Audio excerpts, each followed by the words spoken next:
I fucking call dibs on Vriska right No, now. yep. That's my favorite troll. That's fine. Also, I just reminded myself I'm stuck in fucking Greetings, one and all. Welcome back to Stuckhome Syndrome. What? I don't know if I'm being held against my will anymore, or if it's a form of Stockholm Syndrome. Form of masochism. Let's Which find isn't out. good. I learned after I named this stream that Stockholm Syndrome isn't a term that's used anymore Oh shit, because really? Yeah, it's super sexist. But Wait, really? yeah, Explain there's like that! I'll Like, explain the actually. lore. I'll yeah, that's an explain the lore off-screen to you thing. later. That's an off-screen thing. Yeah, But Definitely, it's yeah, because, really like, the whole situation is really crazy though. yeah. I am actually super interested to learn about that. I learned that wild. fairly recently. Okay, well, starting off strong, I guess. Yeah. It's still funny name. Oh no, hold on. I forgot, my But fans also, are on, yeah. and my door's open. No! Oh no. No! The stream quality. The stream, there's going to be a very uncomfortable buzzing noise. That's gonna make it so hard to watch the first few minutes. Okay, fixed it.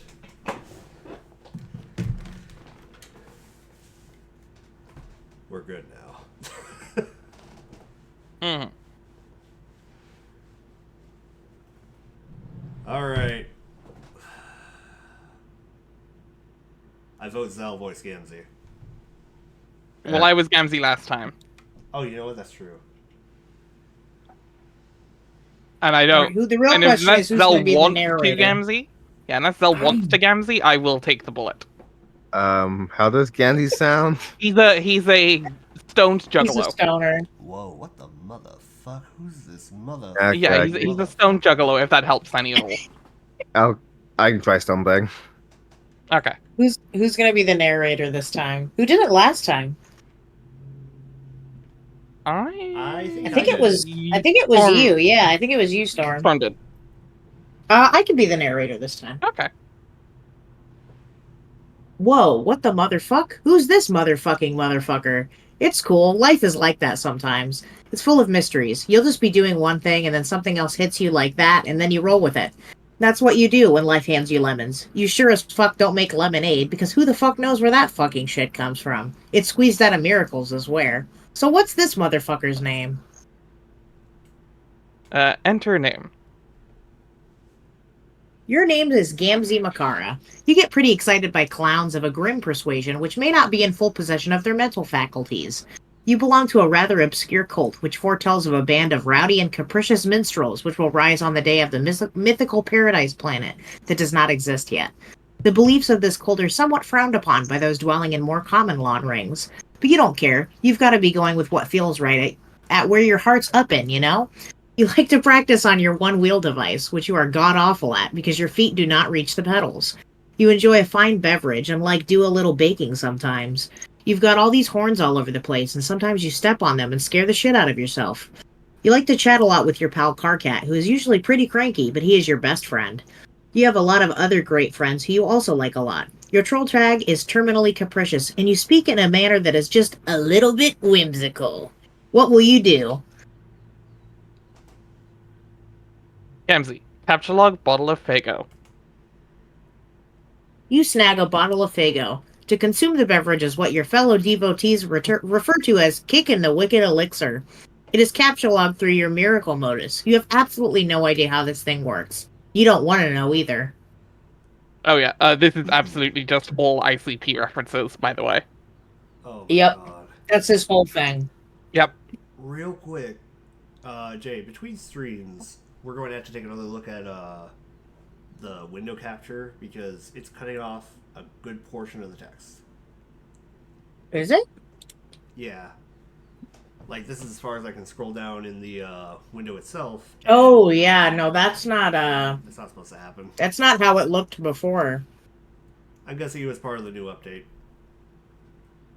Yeah, something definitely happened there, because that's not how that looked originally. Are you full screened right now? Let me try that. Nothing doing. Yeah, I don't know. I don't remember it looking How like long would that though. take to fix?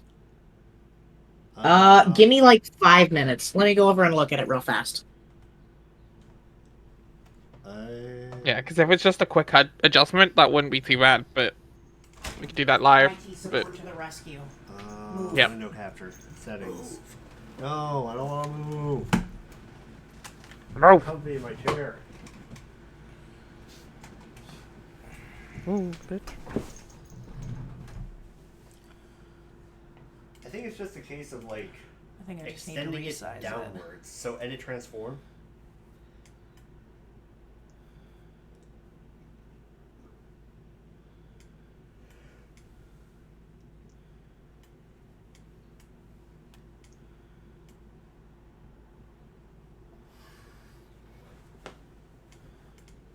Yeah, is there a way that I can Right click right click what? the window. Right click it. Edit transform. What do you mean? And then you want to Huh? let's see here, crop it plus degrees to the bottom. So like, no, down here. Input. Oh, if we could have hold on, if we could have done this the whole time, then I wouldn't need to do this stupid background nonsense that we've been doing this whole time. You fool. Baka baka. I can just do it this way then.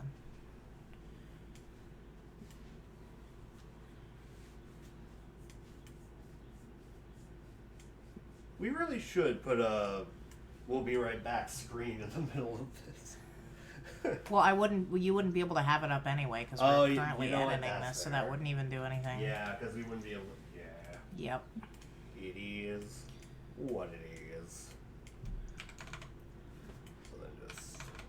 Whoa. Oh! A little too happy there. Yep. Okay.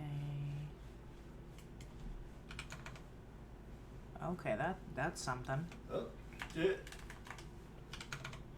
I'm just gonna call this episode technical issues. Yeah, and I mean, it's early, we're fine.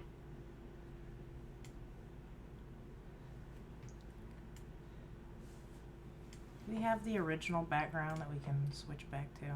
The one that's not like all weirdly cropped. Cause I did that the last time to like fix the problem that we were having. Oh, this is gonna be a journey. We're gonna be a wizard. We're going to have a whimsical time. Stream assets. Do I have? Yes, I have the original background. Oh yes. You can just change the background to that and fix Yes. Oh wait, didn't you cut it out for a specific reason? it. Yes. Oh, we there don't we have go. That, we don't have that problem anymore, though. Yeah. The whole reason I cut that out is no longer an issue with Indubitably. the transform thing that you just showed me how to do. I no longer have to do that. Infinite power.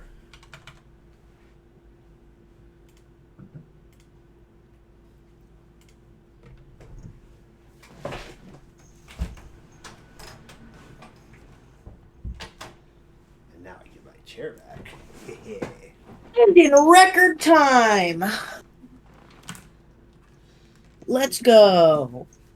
Okay, back to what we were doing. To summon obelisk. What? We were summoning Obelisk, obviously.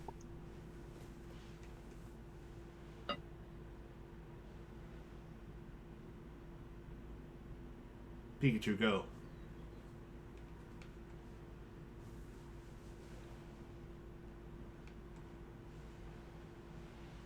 I've already read my bit. Oh, okay. Oh, we're good now? Yeah. We're good. Yeah, we Oh. fixed it. Gamzee, capsule computer. Wow, wow, wow, wow, wow, wow. You take your wow, husk top. wow. Sometimes you just like to pick stuff up and watch the colors. It's so beautiful. Life is beautiful. All hail the Hypnotoad. Gamzee, ride one-wheel device. Hold on. I wanna look at this. You want to stare at it a little bit longer? Yeah. This stream is not suitable for people with sensitive epilepsy. Hold on, I'm going back and I'm saving that picture and I'm putting that in my server. Fair. I'm calling it Miracles. You decide to Fucking- give this diabolical contraption another shot. Maybe one of these days you'll get more suited to your proportions. For now, this is all you have to work with. You just have to figure out how to stay on this thing without flying off the handle. Heh. You do some Oh. sort of acrobatic fucking pirouette off the handle and into a big pile of horns. Gamzee, sample delicious pie cooling on the counter. It is still piping hot, but you can't help yourself. You sneak a taste of the soap or slime pie. You aren't supposed to eat that slime. It does funny things to a troll's head. But you were never taught that on account of a lousy upbringing. Your custodian was always out to sea. That is where he is now. Maybe I'll go outside and see if you can spot him. Ocean man. He's back! We can't escape. Gamzee, take a juggling club. You grab a juggling club. You'll need it if you're going to go out. It's dangerous to leave unarmed. Gamzee, go outside. You leave your hive and head out to the beach. There is no sign of your custodian. You should not stay out here very long. The sea dwellers are quite hostile. Someone is bugging you. This is exciting. You're always down for shooting the wicked shit with anyone who will put up with you. Now if only you could figure out how to get your husk top out of this stupid thing. It'll be a miracle if you can manage. Gamzee, retrieve husk top. You say a short prayer to your beloved mirthful messiahs and splash a pinch of special stardust in your face. Your Silodex launches your beverage far, far into the ocean. Yeet. You wonder if you can just sort of reach over and... Gamzee, answer troll. Hey, Gamzee, you want to play games with me? Gamzee, yeah. specifically. Gameses. games. I'm TC, right? Yes. Yeah, that's I get That's a picture. Gamzee. Hey, yeah, that sounds like some. That sounds like the motherfucking shit, bitches. It sure is hard to ignore the. It sure is hard to ignore the weird things you say sometimes, but I'm gonna. Like, the only reason I'm asking you is because your name is like game, and no other reason. Get it? Well, I heard of worse fucking reasons to be getting all about to do something. You have Bonk. to honk. Honk honk. Not that should. No, that should bother you. That reason why we don't do things that bother you? No wonder Ventus can't stand you. But who cares about him? We're going to have some motherfucking shitty bitches playing together, or whatever you said.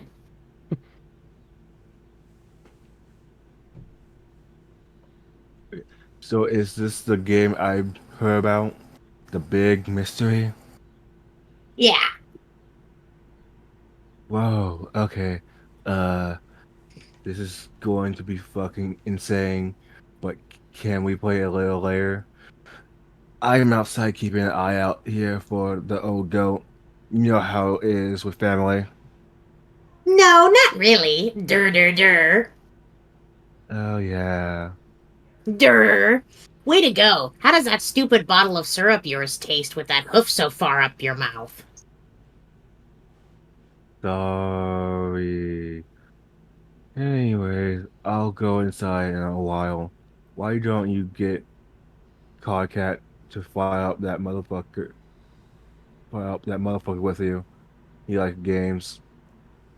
Oh no. God, can you imagine all the bitching and moaning? I used to try to play stuff with him, but wow, did I learn my lesson. Alright, I'll try to get in and get up on my chill wheel soon, and we can play. Just give me a minute. Bullshit. You know you're just going to sit there on the beach and space out and lose track of time. Hello? Gams? What? Oh, man, sorry. I spaced out. Did you know how beautiful the sound of the ocean is? Have you ever even seen the ocean? Or, I mean, smelled it? Sorry. Mhm.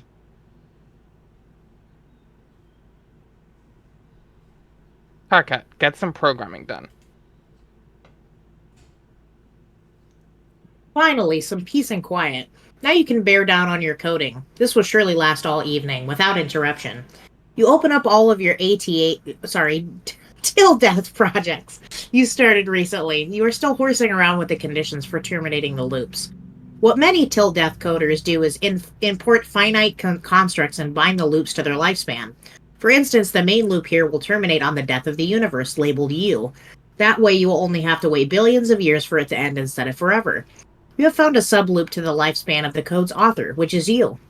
Any routine will end when you execute. Any routine at the end will execute when you die. You figure this might be handy for coding something to release a final will and testament, or maybe some doomsday virus. You spend a lot of time thinking of ways to make the perfect doomsday virus. Conveniently absent from Till Death's extensive import library are entities with short lifespans, like a rapidly decaying particle that only lasts a millisecond sure would be handy, or even a fruit fly or something. But no, coding with this language is all about finding ways to trick it into doing what you want. Your hacker buddy is obnoxiously good at it. He sent you some files which you still don't understand, but you're not going to admit that. He's even better at making viruses than you, which really gets stuck in your nook. Karkat, check out one of his files.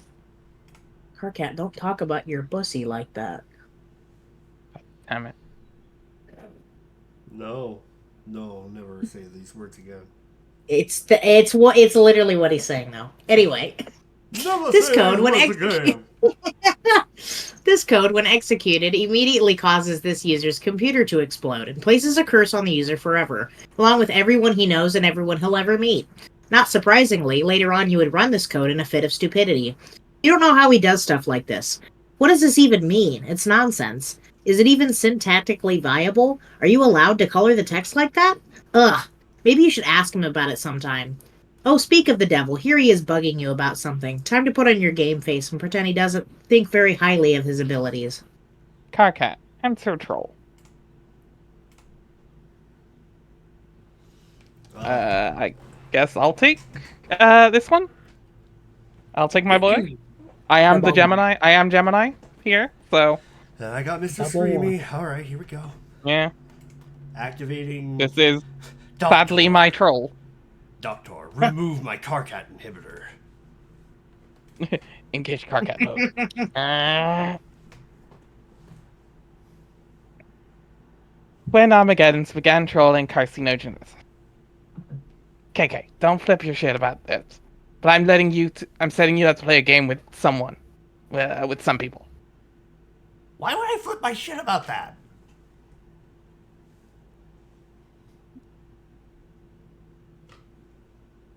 Are you still getting your Carcat ready? Karkat mode engaging. Oh, Carcat mode? wait, what? Hold on. Loading. Loading. Buffering? Jay, something happened. I don't know what. If you're doing the Waiting podcast time. voice, Hello? Hello? Can you hear me? yeah. Yes. Can you hear me now? Can you hear me now? Can you hear me now? Yes. Yes. What the fuck? Okay, Discord must have Get you updated. back.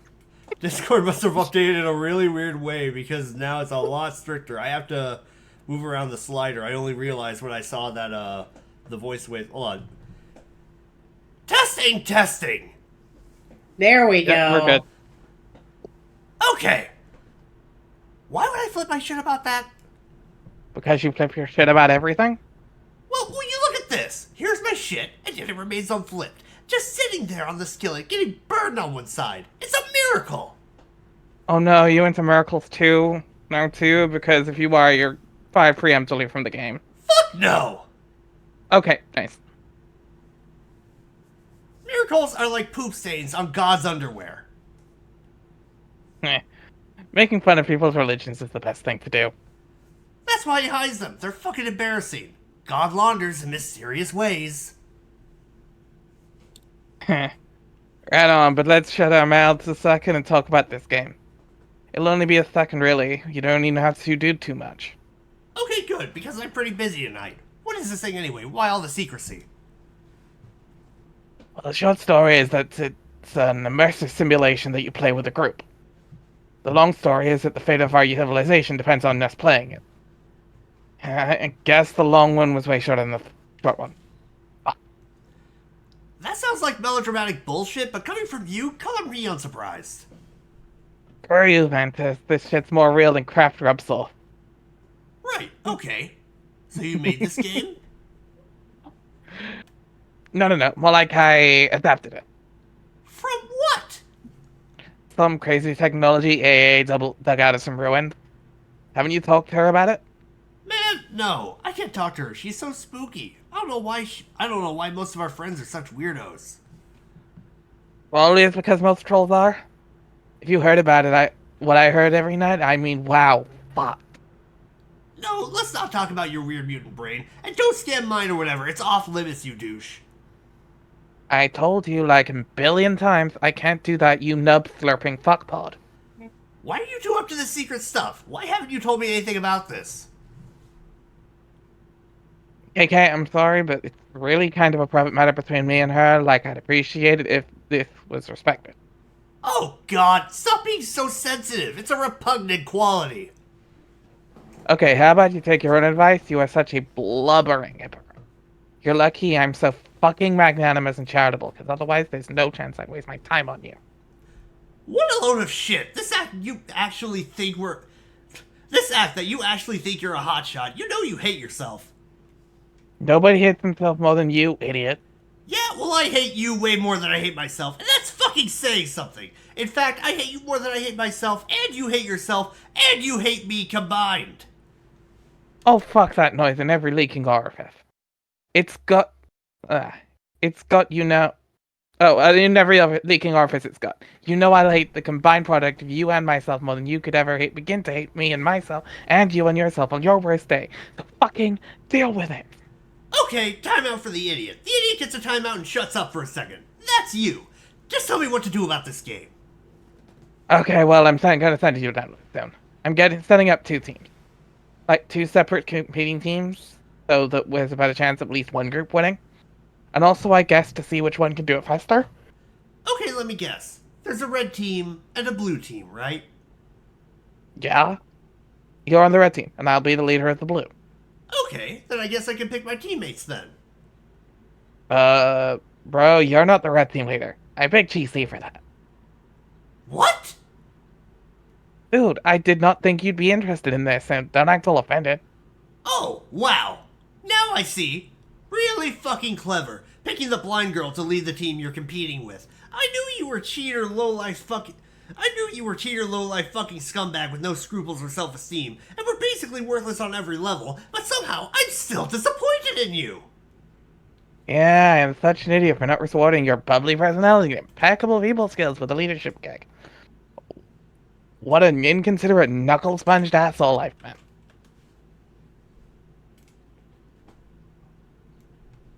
I am a hatched leader, and you know it. I know your filthy seed flap is fluttering in the profane breeze that's shooting out of your stinking meat tunnel. I do know that much. How do you get out of your cocoon in the morning, knowing you're the worst thing in the universe? You're the worst thing a universe was ever responsible for. Also, it must be hard with your hands so persistently bothering every mutated set of genitals, peppering that ghastly husk you pawn off as a body. Has a female ever looked at you without once turning skyward and erupting like a vomit volcano? Answer me that. This is so immature, I'm basically just laughing here at how mature you are. I really give a fuck who the red leader is? You two, you want to be the leader? Fine, talk to GC about it. I guess these conversations we do get kind of embarrassing in retrospect. Are we not friends anymore because of stuff I said? You literally ask me that every time are you joking? Are you joking? I can't even tell anymore. It's a joke, moron. Honestly, I'm just glad nobody else is privy to our conversations. Actually, why don't we get a patch to delete this one from our logs? I'm just shuddering here scrolling and reading this. Yeah, okay. Sounds like someone downstairs is getting pretty crabby. This is not an encounter you're looking forward to. You'll probably put it off as long as you can manage.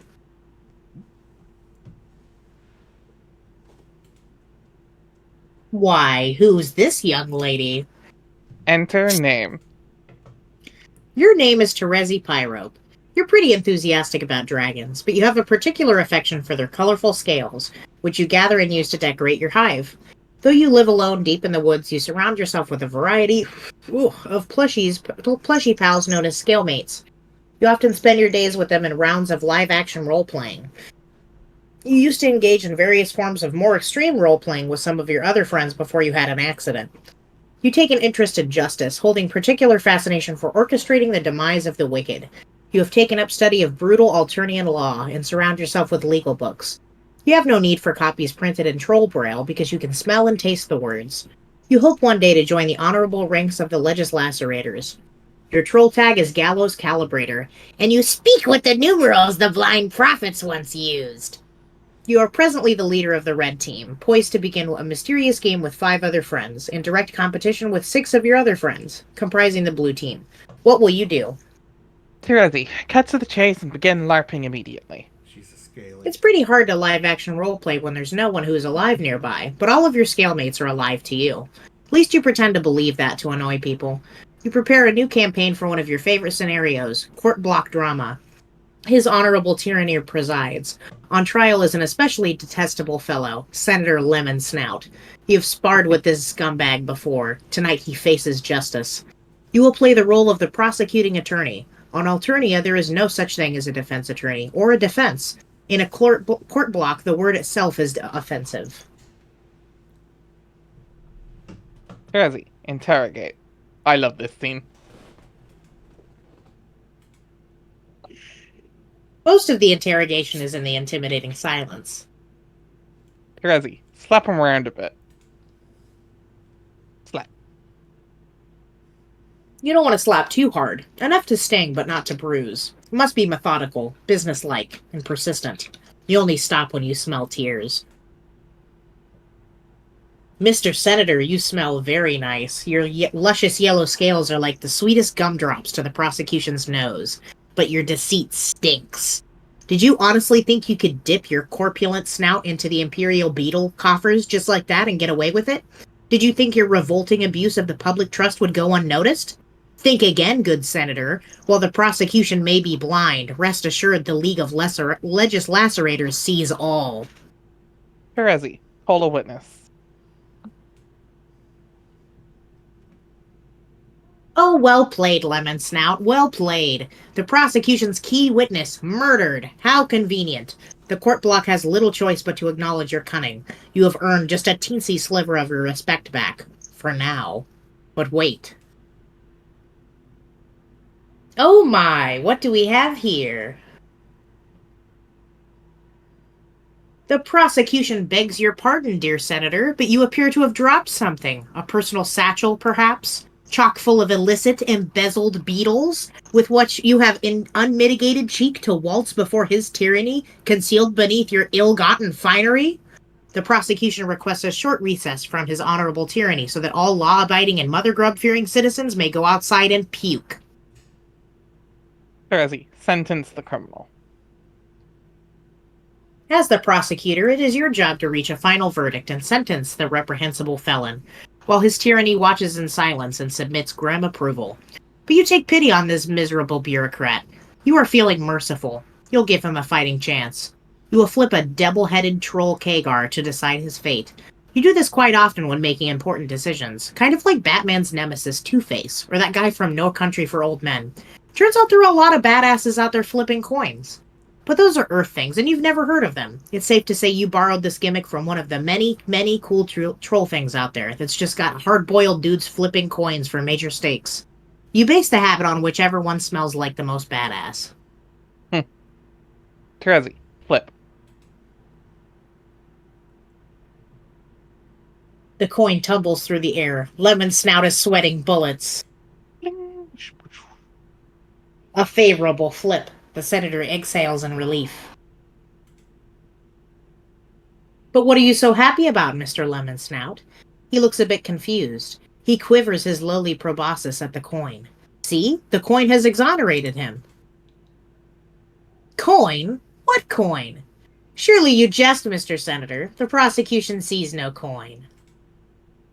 She's blind, remember?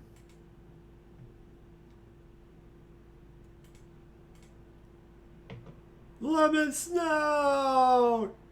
He had it coming. That bastard had it coming.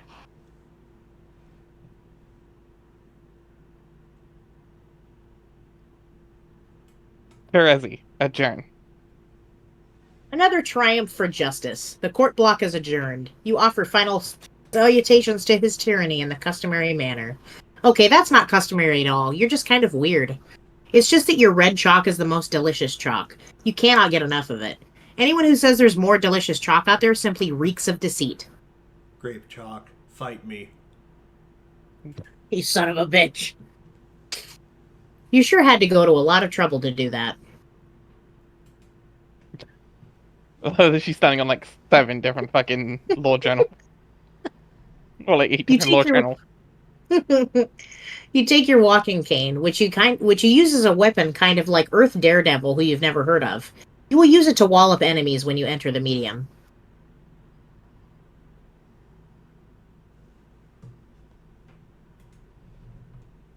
Like this. Wallop.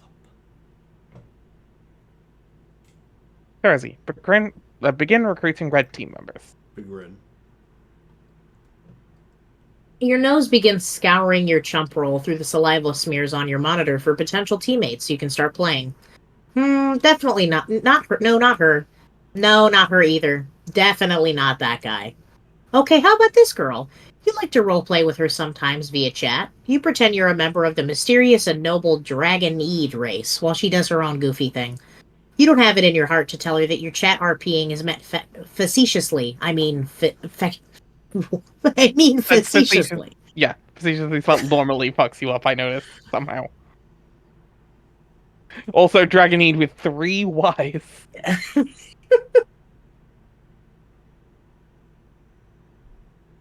Okay, obviously I have to be Nepeta, so somebody's got to take Terezi. God. Who wants to take Terezi? Who wants to be Terezi? I gotta be Nepeta. You just want to do all the cat puns, don't you? Yes. Thank you. I also do a really good Nepeta voice. That's fair. I suppose I could give Terezi a shot.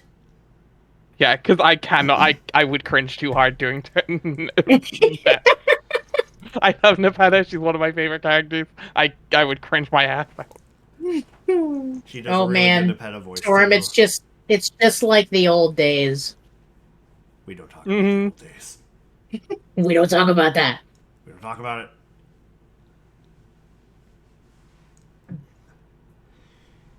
Remember that the trolls are based on specific people in chat rooms, and Nep is that one, the role player. Mm-hmm. Trust me, I am aware. Hold on, Are you prepared? Hold on, let me fix my audio thing. I turned the Yeah. setting. Disengage Karkat, engage Terezi. Terezi mode activate. Let me just. Well. Yeah, okay, it's not bad, yeah. It's Just the, kind of goblin-y, honestly, is the best way to do it. it's the best I can Yeah. do on short notice. That's fair. Just think of the clip from the "Would you like a lollipop?" Guy. What? Would I?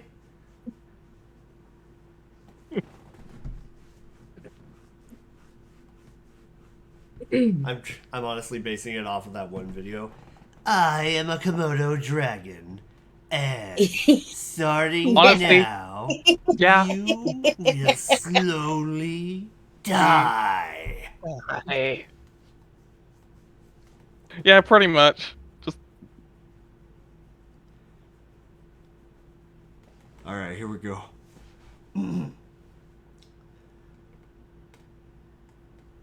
Gallows Calibrator began trolling arsenic catnip.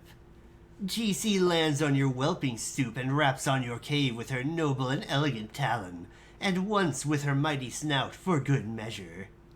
just headbutts the door. Smash his face at the door. She said nose first, so just bam. Exactly. Just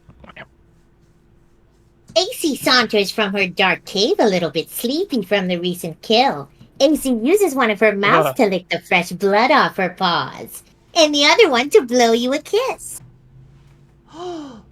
GC, with a mighty whisk of her mighty tail, plucks the kiss out of the air mightily. GC pockets the kiss in her enchanted rucksack for later, to do something magical like make goblin wishes come true. Yes, AC finds that to be most admirable use of a kiss. She thinks that the goblin wishes need to come true too, just like any other kind of person's wishes. AC begs your pardon while she rips apart this tasty beast to prepare a meal for her cubs. GC eyes the beast hungrily and mightily. Oh, GC eyes the cubs hungrily and mightily, especially mightily. don't you dare! I mean, AC shouts, don't you dare! Indignantly. But it is too late. GC scoops up 4 plump cub with her out-glistening majestic tail and flies off magically. The innocent cub is crying and crying and crying. AC says no and looks a bit crestfallen. AC gets a clever idea to shake the majestic dragon's mighty hunter. She prepares the lion's share of the slain armored polar bear for GC. GC's majestic curiosity has been perked. Is it a bull polar bear? Oops, she asked that. AC pauses for a moment and nods knowingly with a couple of smug grins on her face. She confirms it is indeed the bulliest of bears. GC instantly loses interest in the puny cub and drops it to the ground far below. But as that happens, the really cute cub lands in a bush safe and sound. Phew! GC's alarming and splendiferous girth settles over the succulent collar bear steak. When she finishes the savory red meat, she lifts her proud, wise head and opens her great big mouth and speaks the ancient tongue of 1,000 wisdoms. She says, "Hey, do you want to play a game with me?" She crinkles up her nose and prepares for a really unprecedented marathon of baffling feline obstinacy. Her dragon-eyed suitor will make neither rhyme nor reason for her perplexing behavior for not even an instant. No, that was a real question. Want to play a game? Oh, hee hee. Okay, if you mean a computer game, then yes, that sounds like fun. Okay, you can be on my team. Team? Who else is playing? I haven't decided yet. A whole bunch of us in 2 teams. Oh, well, it does sound like it will be a lot of fun, but I think I should get permission first. Blar, that's so stupid. He's not the boss of you. I know, but still, I'm kind of scared of him, and I think perhaps it's just best to run it by him first so there isn't a kerfuffle about it or anything. This is stupid in such a terrible myriad of dumb ways. You shouldn't be afraid of anyone. You kill big animals with your bare hands, and in any case, he lives nowhere near you, so the whole thing is extra stupid. No, I just don't think it'll be a big deal. I'll just mention it casually and it'll be fine, I'm sure, and then we can play in just a little bit. Fine. In the meantime, I will go round up some more people to play. Yeah. Oh, the cringe is real. That is an exceptionally good Nevada. Thank you. I know, Dear right? God, I cringed the entire scene. Trust me. I'll take that as a compliment. Yeah, no, well done. I know how you feel. Alternative joke. Congratulations, we just found out how Jay and Storm met. God The damn. lore is being revealed. You don't know how accurate that is.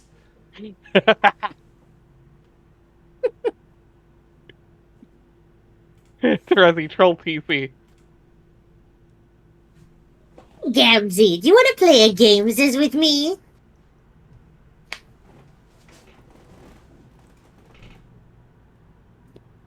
Hey, yeah, that sounds like motherfucking shit.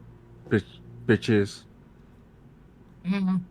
It sure is hard to ignore the weird things you say sometimes. You then proceed to have the rest of this conversation we already read. No luck in getting this guy to play with you right now either. You guess that leaves... Oh no, not Carcat. You were only going to ask him as a last resort. You wonder what he wants. You will try to avoid mentioning the game. Hopefully he hasn't caught wind of it yet. Tazi, deal with Carcat. Hold on real quick. Alright, Engage. Carcat mode activated. Testing! Hey, guess what? Big news! Like, holy shit, stop the presses! This is a humongous deal sort of news! Blar, what is it? You're not the red team leader. That's me. I'm the leader. It's been decided on an official basis. Okay, so I guess I'm supposed to make a big stink about this and say, wah, I want to be the leader. What? No. I mean, you can, but it won't do you any good because I'm the leader, and that's all there is to evacuate through your protein chute on the matter. Well, it may surprise you to know that I don't give a crap who has to be leader, because unlike you, I actually have a fucking smidgen of maturity and self-respect. That's a lie, and you're more of a melodrama spaz queen than me, and you know it. And this stuff you're saying is a pretend stunt. You're like a rocket-propelled spaz maggot spring-loaded up the ass of a psychedelic fucking freak-out weasel on idiot drugs, so let's not play make-believe games here. Leader, me. Ugh. Carcat, I don't care. You can be the stupid leader. I just want to play the game. Okay, great. If it's any consolation, I've selected you to be my second in command. Really? Soon. Fuck you, offer rescinded.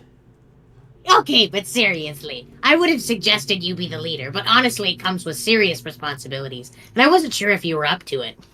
Quick break, it just occurred to me, my Karkat voice is just a really high-pitched Eddie from Ed, Ed, Eddie.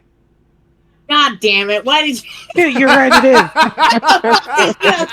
What the hell did you have to say that? What Right, the since we are hell? also breaking the scene, I would let you know that I did have a momentary reaction to the word spaz because it might not be a bad word in the US.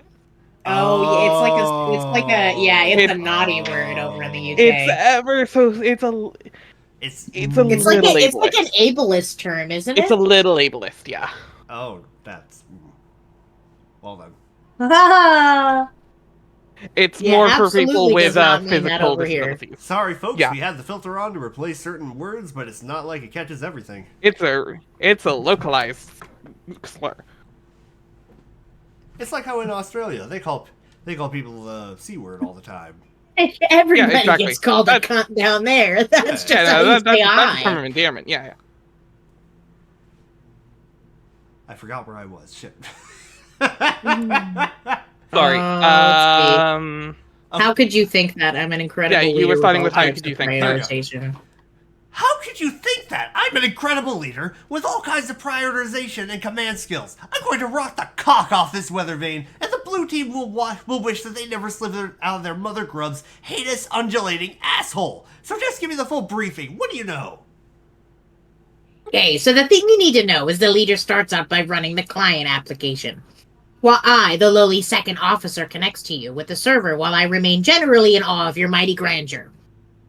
And I sit at my computer doing mental chores in support of your heroic escapades, which honestly I don't think you're ready for, but whatever. See, this is what I'm talking about. This is what I was made for. Being in charge of adventure, running around and stuff, and fucking shit up like a goddamn hero with a ripper wasp in his jock. Let's get cracking here. Launch your server or whatever. I'll install the hero program. That Client. Huh?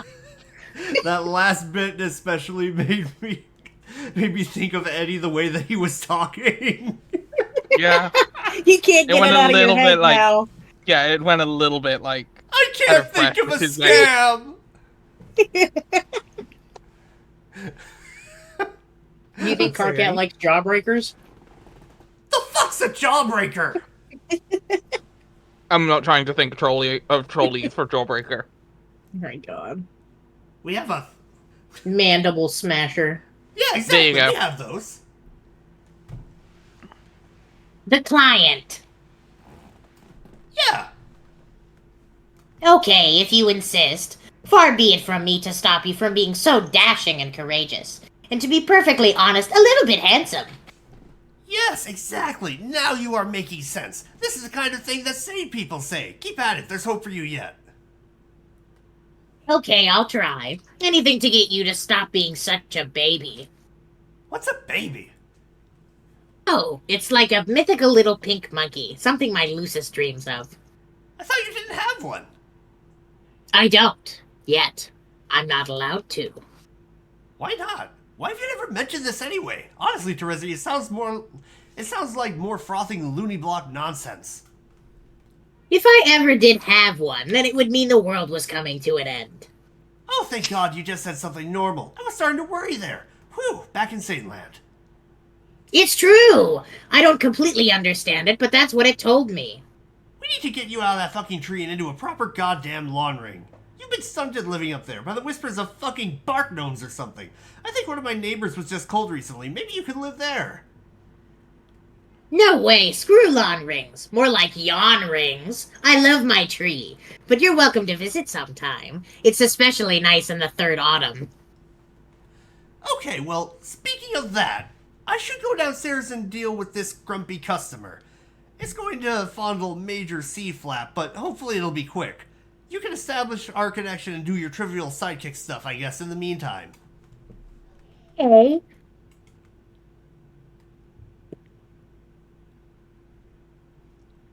Carkit. Orchid. Orchid. After the Night of Blood's heroic arrival to the land of Pulse and Haze, you quickly crafted a new weapon, Home Smell You Later, plus some other cool stuff. Yes, that is a fusion of his scythe and the Thrush Prince poster, by the way. Yep. Of course it is.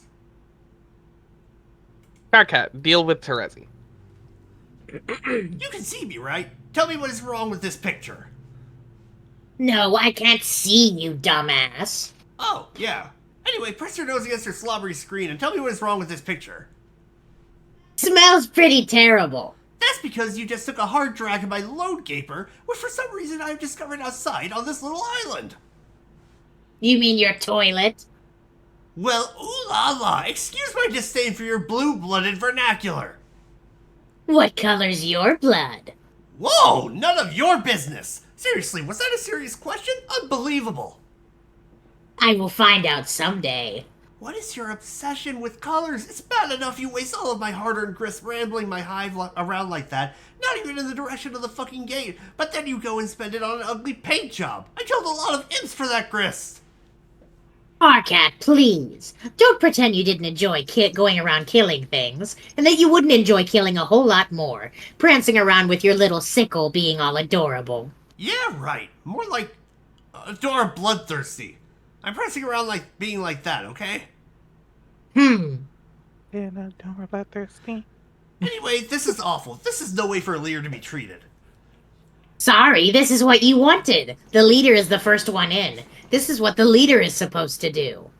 No, this is not anything except for what bullshit is. A leader shouldn't be at the mercy of the hive renovation whimsy of an unhinged blind girl. When do I get the chance to fuck up someone's hive? I should be the next one to connect to a client.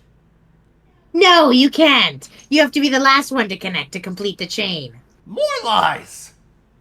Think of it this way. I'm your server player, so priority has to be on me getting in the game before I get killed by meteors. In which case, you'd be screwed in there. Then when the next guy comes in, then when the next, and you bring the last one in. Whoa, wait, what? Meteors? What the fuck are you talking about? What does this have to do with meteors? Oh boy, you need to get with the program, Carcat. Have you talked to AA? AA what? Apocalypse Arisen, sorry. No, of course not.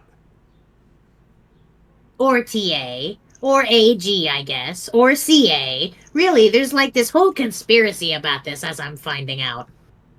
Well, why don't you tell me so I don't have to talk to any of those double-talking assholes? I can't! I've got to stop out of the tree for a moment. When I come back, I will enter the game. See ya!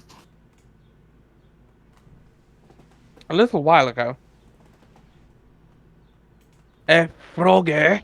It's her! The Froggy! Also, yes, best girl.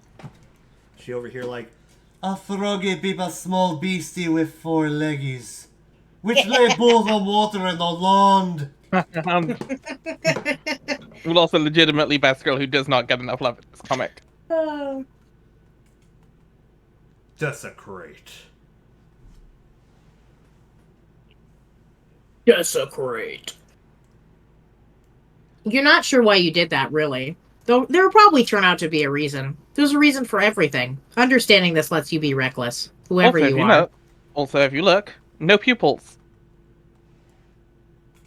Oh. Relevant. Oh, it's him, the motherfucker relevant later. supreme. Fuck this guy. Hit him. Somewhere else entirely. Fucking. Fuck our supreme. Hate this Rubbish from the motherfucker. land dwellers makes you sick, whoever you are.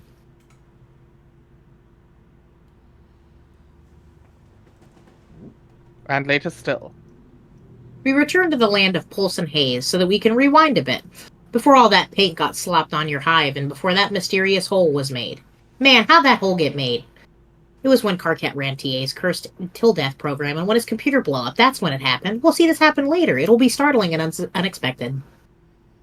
Karkat, deal with crabby customer. You go downstairs and confront your custodian, which is another term for the frightening beast known as Lucis Naturae. Your Lucis has looked after you since you were very young in lieu of any biological parents, whom you have never known. No young troll ever knows his or her blood parents. Nor could such a lineage ever be accurately traced. Adult trolls supply their genetic material to the filial pails, carried by imperial drones, and offered in the monstrous mother grub, deep underground in the brooding caverns. She then combines all of this genetic material into one diabolical, incestuous slurry, and then lays hundreds of thousands of eggs at once. The eggs hatch into young larval trolls, which wriggle out to locate a cozy stalactite from which to spin their cocoons. After they pupate, the young troll with his or her newfound limbs undergoes a series of dangerous trials. If they survive, they are chosen by a member of the diverse and terrifying subterranean monsters population native to Alternia. This creature becomes the troll's Lucis, and together they surface and choose a location to build a hive. The building process is facilitated by carpenter droids left on the planet to cater to the young, but only for building. They're on their own otherwise.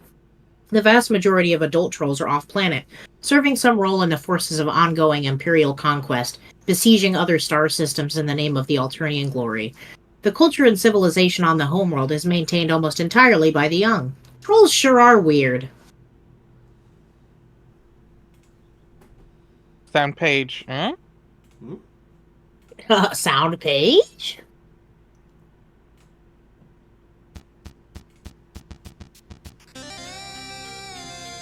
You leap into the domestic fray in an attempt to mollify your nannying aggressor.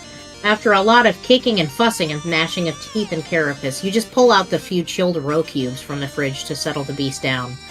Trolls and their custodians have a peculiar arrangement of codependence. The Lucis behaves as a sort of lifelong bodyguard, caretaker, and visceral sort of mentor, while the young troll must learn to function as a sort of zookeeper. We decide to agree this conflict is not a big enough deal to warrant a detailed examination of the action or an embedded musical accompaniment. We also agree that while this would have been pretty sweet, we're also kind of in a hurry here. But if it were to be accompanied by something audible, it would probably sound something like this. We decide to listen to that track, close our eyes, and imagine what might have been. Wow, that sure was awesome. Anyways, moving on.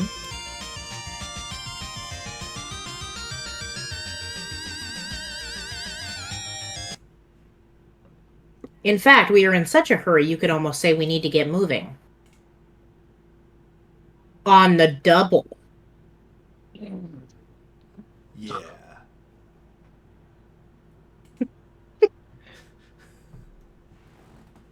Here's this pretty cool dude, okay? Some people seem to think he's cool. Sometimes. He guesses they're right. I mean, maybe, if they say so. Actually, you know what? They're right. This guy's dynamite lit in a box of hot shit. Screw the haters. Anyway, he's standing around being all chill, like cool dudes are known to do sometimes, when they're not moping around or nursing migraines or whatever. A cool dude like this probably has a real cool name, or at least a name that doesn't completely fucking suck. Like, at least not the kind of name that belongs to somebody who you'd want to just perpetually wail on. Maybe just a name that makes you cringe a little, but you guess you can deal with it if you've really got to. It's just this guy's name, which it's not like it really matters. Who cares? But he probably wouldn't tell you what it was if you asked. He'd be way too moody for that. In fact, this guy probably thinks you've got some attitude and probably doesn't want a damn thing to do with you. You could always try to guess his name, but instead of that, here's a better idea. Why don't you just fuck off and go to hell? Here, name this kooky broad instead. Okay, what's her name? Wait, you've got to be kidding me. Looks like we're going back to the other guy again. Alright, hang on. No. No. No, we want to start. No. It appears this cool and moody dude had a change of heart. He feels pretty bad about flying off the handle like that, as if shit wanted nothing to do with the handle. Shit would like to reconcile with the handle and perhaps seek marital counseling. So what's his name gonna be?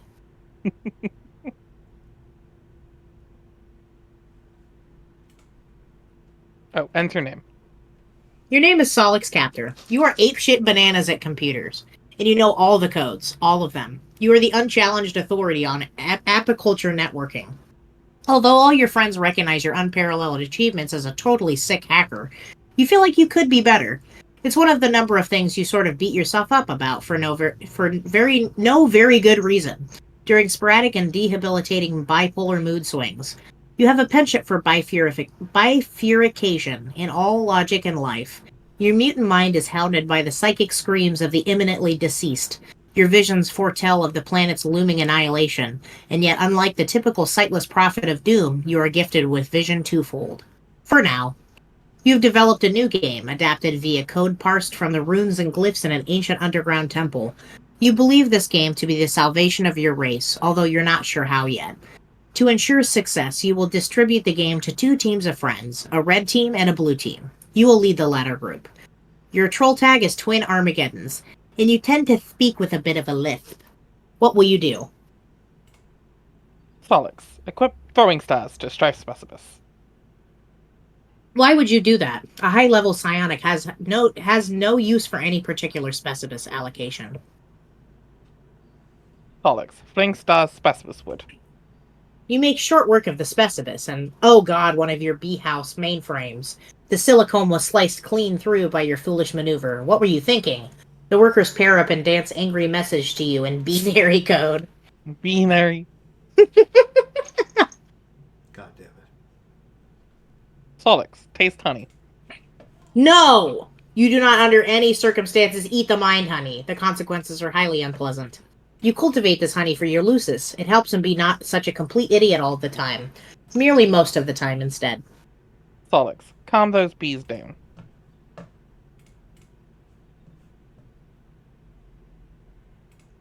Nap. There was bees. Nap. Nap time.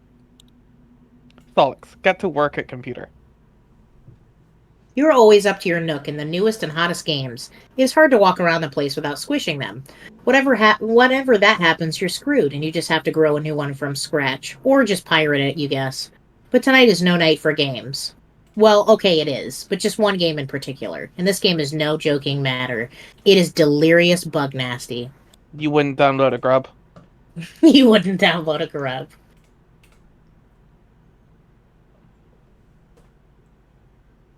TV, you want to be the leader of one of the teams? You mean for your game to save the world? Yeah. Okay, I picked the red team. Okay, I didn't say anybody in a red team, or even though there were 2 teams, but fine.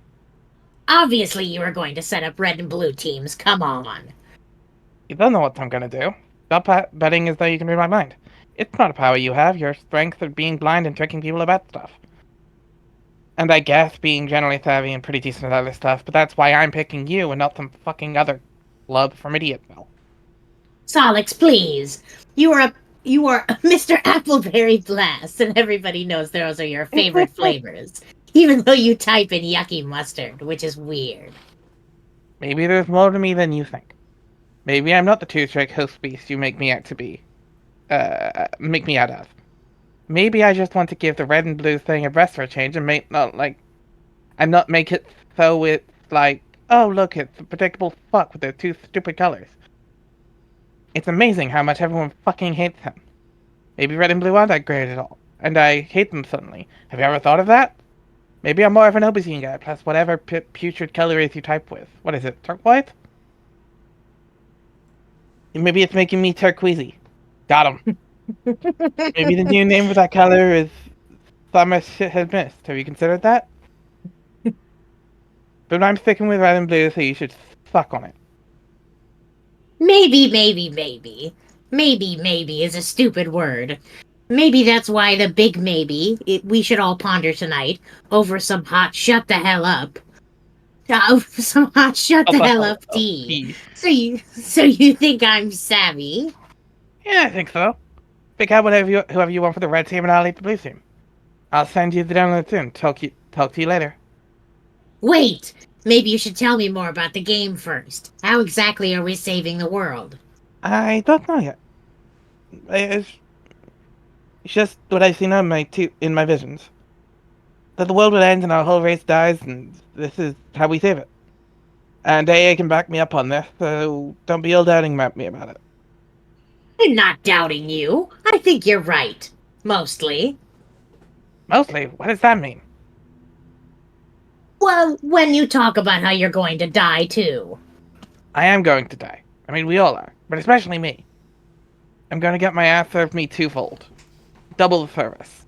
Like two dudes on double Butler Island, getting worked over by a Siamese, by a Siamese twin masseuse. How does he know what Siamese is? No question it. Yeah, no, I'm not, but... But before I die, I'm going to go blind like you. It has to happen like that. I'm not sure why, but I think it's like fulfilling some requirements for a Prophet of Doom. In order to have the vision to be right, that has to happen. And the universe will make sure it will. It's kind of like how a prophet learns his... and finds his stripes. By getting blind, like how an angel learns its wings. It's an angel! Some terrible mythical demon with these awful feathery wings. Yikes! Paradox Race uses them to usher in the end. Doesn't know what angel to use. Huh? Hmm? Oh. So yeah. We will all die, but most especially me. End of story. But don't take this the wrong way. How can you be totally sure about all that? How do you know some of the real visions you're getting aren't getting kind of tangled up with, sort of the way you are about yourself? What do you mean? How you get mopey and you're always the victim of something, and how sometimes you think you suck when you really don't. Maybe that's clouding your vision. Okay, that's just some personal, private, emotional issues, and I'm dealing with that. And honestly, I'd appreciate you not always so fit that in my face every goddamn opportunity you get. Like, this is a big circus act to you. And that is your special clown pie. See, God, so sensitive. Seriously, talk to AA. She will corroborate everything. You and she are pretty tight, aren't you? Not really anymore. She used to be a lot of fun, but now talking to her, I don't know. It just somehow always makes me sad. Okay, well, tonight's not about fun. This is serious. Deliriously so. We are in, Smearious Shit-Stained City. Screw you and your shit stains. I will have a fucking blast and you can't stop me. Blue team scum. Oh shit, it's on, sucker. I love the little moments of them, like, adding each other's quirks in. Yeah. Just, aw, that's really cute. Oh, they're friends. They friends.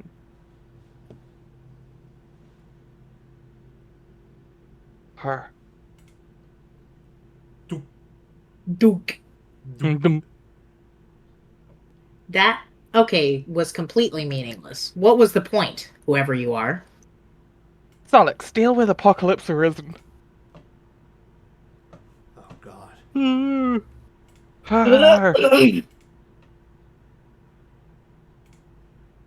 Did you set up the teams? Still working on it, but yeah, more or less. We shall be playing soon. And I guess leaving this dimension? That is what happens, right? Yes. So I guess you should be pretty happy when we finally get out of here? I don't know about that. You're making her sound like Eeyore. I mean, she's. I don't know about that. It is Aradia. Yeah, I'm it is sorry. Aradia. You're I'm sorry, right, we but don't also know. there's a little ear. I'm sorry, I'm sorry, Apocalypse whoever she Arisen. is. Whoever she is. Whoever she is. Yeah, whoever that is. Mm-hmm. Best girl. Isn't that? Sorry. Oh, well, you at least be able to leave to leave the voices behind. I don't know about that either. Isn't that kind of depressing? The thought that they might stay with you until you die. Not really. I'm okay with it.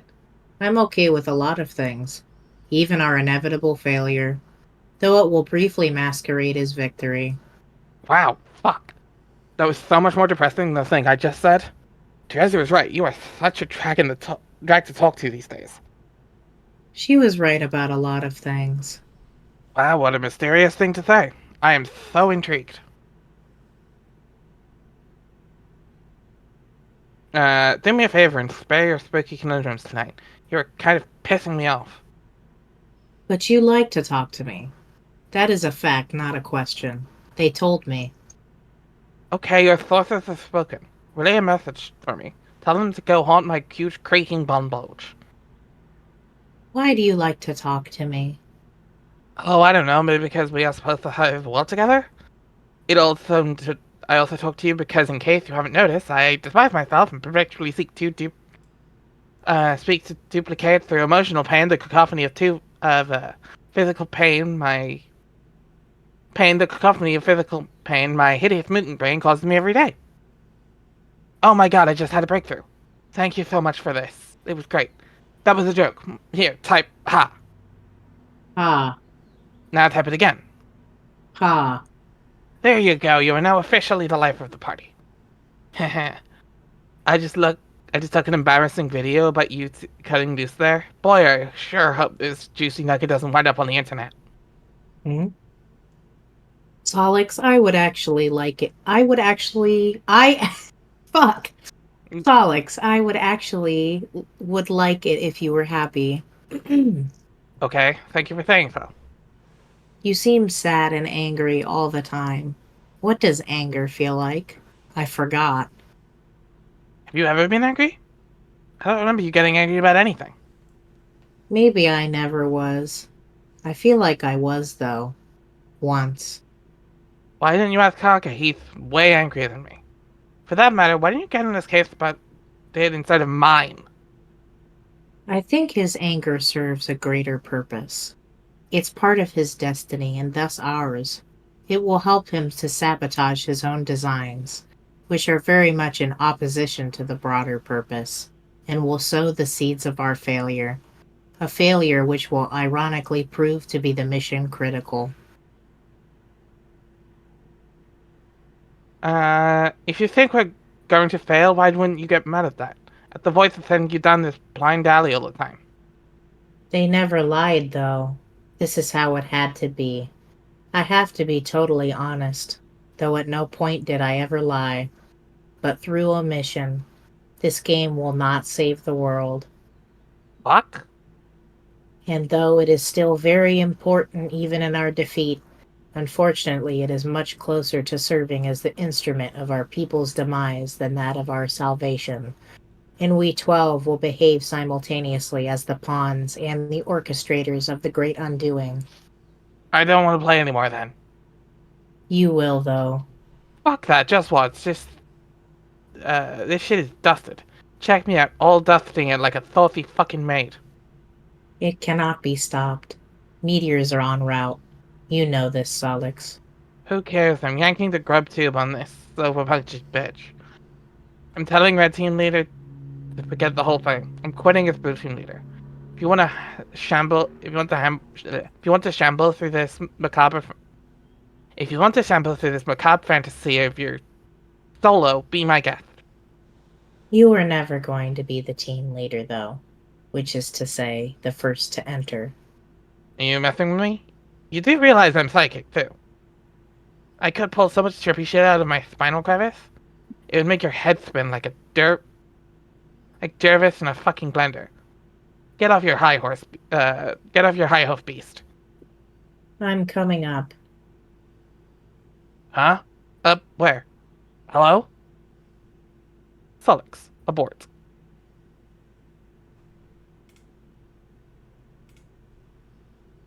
So now began trolling Gallows Calibrator. Hey, change of plan, we aren't playing this game anymore. You don't have to bother recruiting.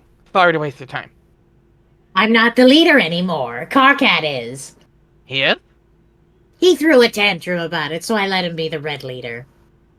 Okay, that was fairly predictable, but that's fine. I'll talk to him about it. What's going on? Nothing. This game sucks and it's full of crap.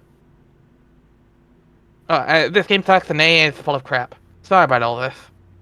Hmm? So when Armageddons began trolling carcinogeneticists, engage Carcat mode. Oh, Okay, I'm already activate. there. Hey, change of plan. We aren't playing this game anymore. Hey, guess who the red leader is? I'm the leader. It's me. Your plan to cripple the rival team has failed. I know, she told me. I don't care. This game is bad news. And will cause the end of the world, not to stop it. So forget it. Just go back to whatever you're doing. Writing your shitty code or whatever.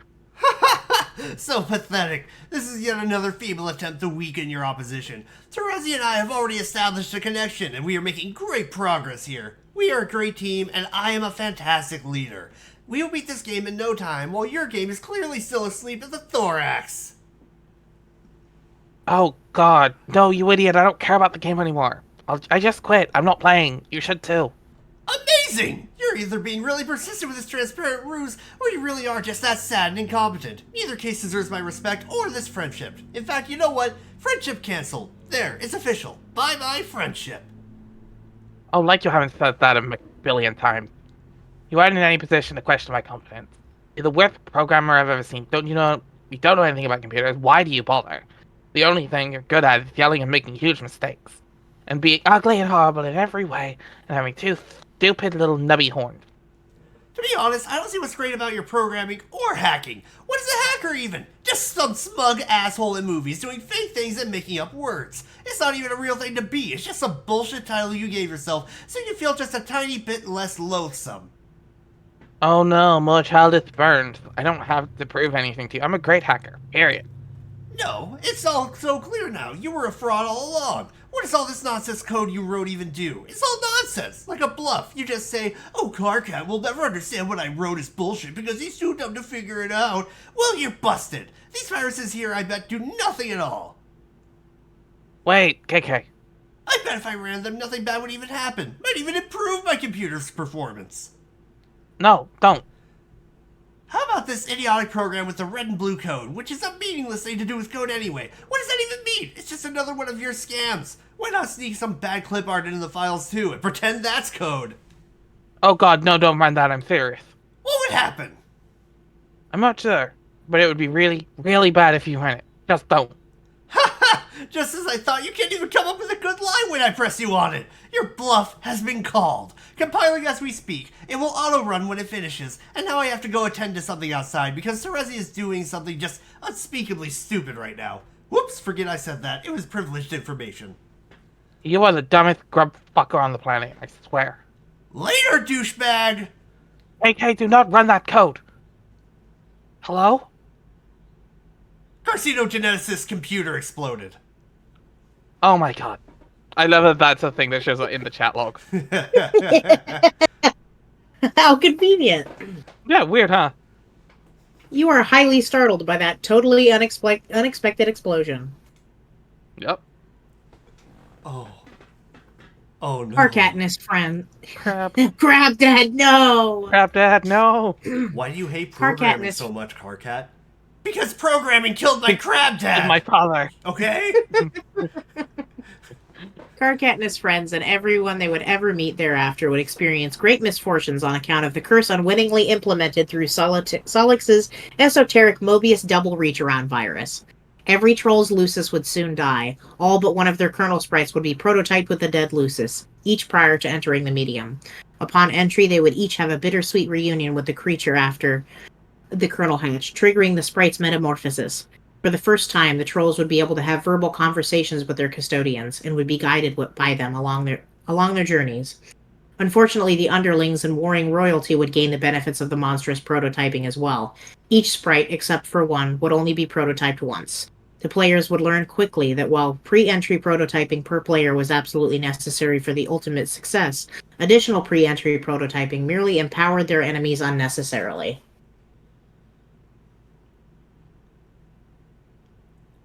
Oh no. Goat Dad. The game has no explicit rule that demands something dead for prototyping, but in practice, the kernel sprite has particular attraction to the deceased or the doomed.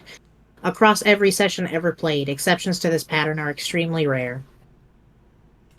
Solix, lament. Why did you send Karkat that code? It was such a bad idea. You suppose it was a boastful gesture to get a friend to think more highly of you, but why would flaunting your superior skills accomplish this? It was foolish. You ought to wipe all these clever viruses you wrote off your computer. They can only bring more trouble. Solix, delete. Oh shit. While deleting your virus folders, you pause on one oddball file you have lying around. You did not write this virus. You copied it from an obscure server far beyond your planet's global network. This application is running on that server perpetually. It is an extremely simple TILDEF program. Its main loop is tied to the lifespan of the universe. When the universe dies, a mysterious subprogram will be executed. You have no way of knowing what that subprogram does. It runs on a protected part of the server. It is completely unhackable. You delete the file, but it won't do much good. The program is already running elsewhere. Luckily, whatever harm it will do will not be done for many billions of years. And even then, what harm could a virus do after the expiration of the universe? This file always struck you as quite odd. Keep But Solix, that- even with that keep goddamn that cue ball ball. in mind, by the way. Huh? I said keep that cue ball in mind. Keep that billiard ball in mind. The one that's constantly changing. Yep. But Solix, even with his vision twofold, does not have the perceptional luxuries of our vision omnipresent. When executed, the subprogram will summon an indestructible demon into the recently voided universe. This monstrous being with the power to travel through time is inconvenienced very little by his arrival upon the Great Undoing. He has the entire cadaver of the expired universe to pick apart at his whim, from its birth through its swelling maturity and tampering decay. In a reality he is known to have marked for predation. He will go about assembling followers through various epochs, even going so far as to personally establishing the parameters for his future summoning. Solix couldn't know that the virus is essentially a formality. The demon is already here. Yep. Uh-oh. Uh-oh. Sounds like your Lucis is agitated about something up there. You already gave him his serving of honey today. If he thinks he can get more, well, that's just greedy. You wonder what could be bothering him. You keep your enormous bicyclops chained to the roof of your communal hive stem. It's the only place there is room for him. Dueling with him on the roof during feeding time is a daily ordeal. I wonder at my bicyclops. No. Yes. No, dads.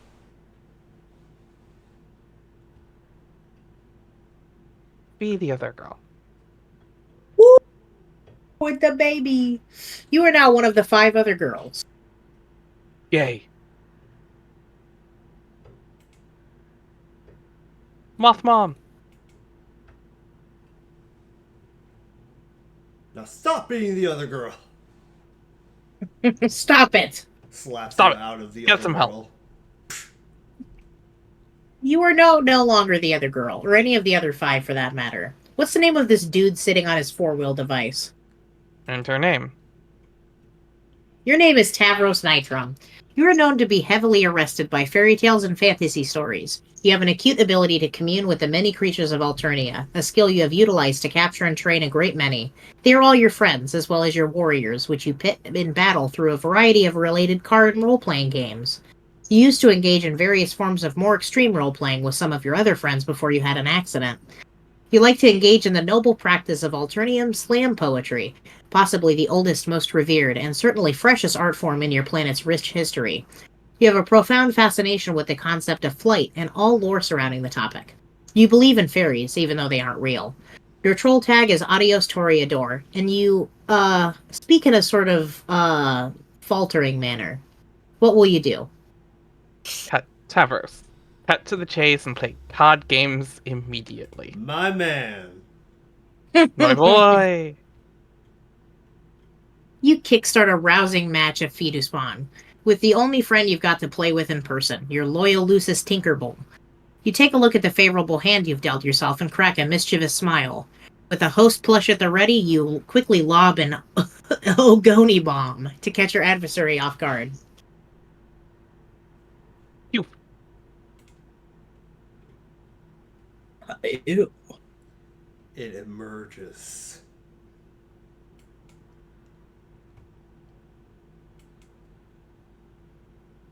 Facehugger. Yep. They're now married by law. Yep.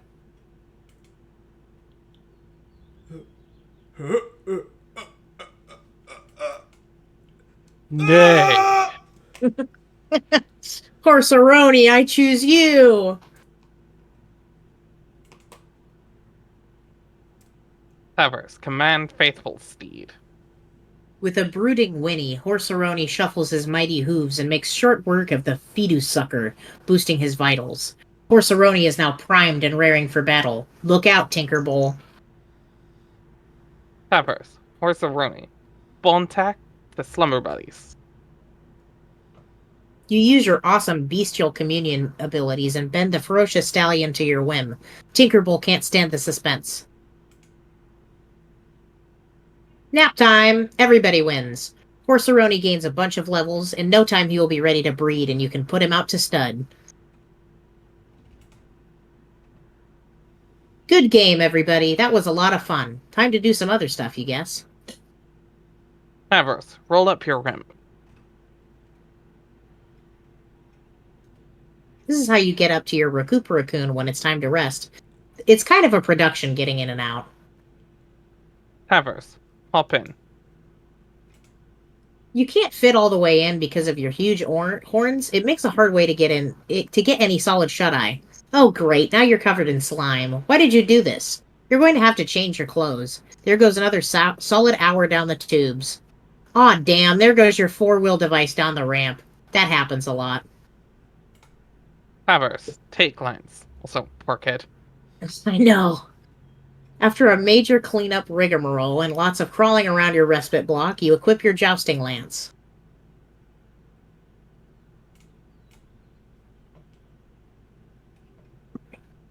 You like to practice your jousting outside. One day you hope to prove yourself worthy of recruitment into the halls of the dreaded Imperial Cavalry Reapers, assuming you're not slated for culling first on account of your disability, or really any other arbitrary reason.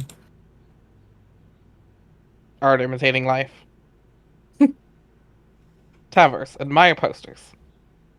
You wheel over to your favorite poster featuring Pupa Pan, which is your favorite thing. You've always fantasized that one day intrepid young Pupa would come and take you away, and together you would fly to a beautiful paradise planet of legend that has all sorts of fanciful stuff like pirates, treasure, and a cruel villain with a missing arm and a missing eye, and these weird aliens called Indians. Ooh. Oh. You have left your... That's To be fair, the movie calls them that. They do call them that's fair. That is quoting Pat Oh. Hook, so I'll give them the credit. The Hook and Peter Pan, so I'll give them that credit. You have long left your window open since you were very young, just in case Pupa stopped by one night and decided to splash a pinch of special stardust in your face. You have this interest far prior to your accident. Being paralyzed isn't what made you want to be able to fly. That would be dumb and would make no sense. Being paralyzed does sort of want to make you want to be able to walk, though.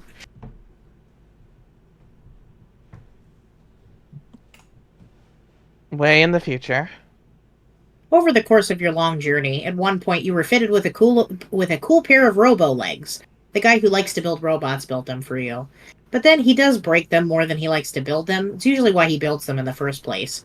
Occasionally, though, he will allow philanthropy to override misanthropy. No, misanthropy. Misanthropy. What a word. Yeah.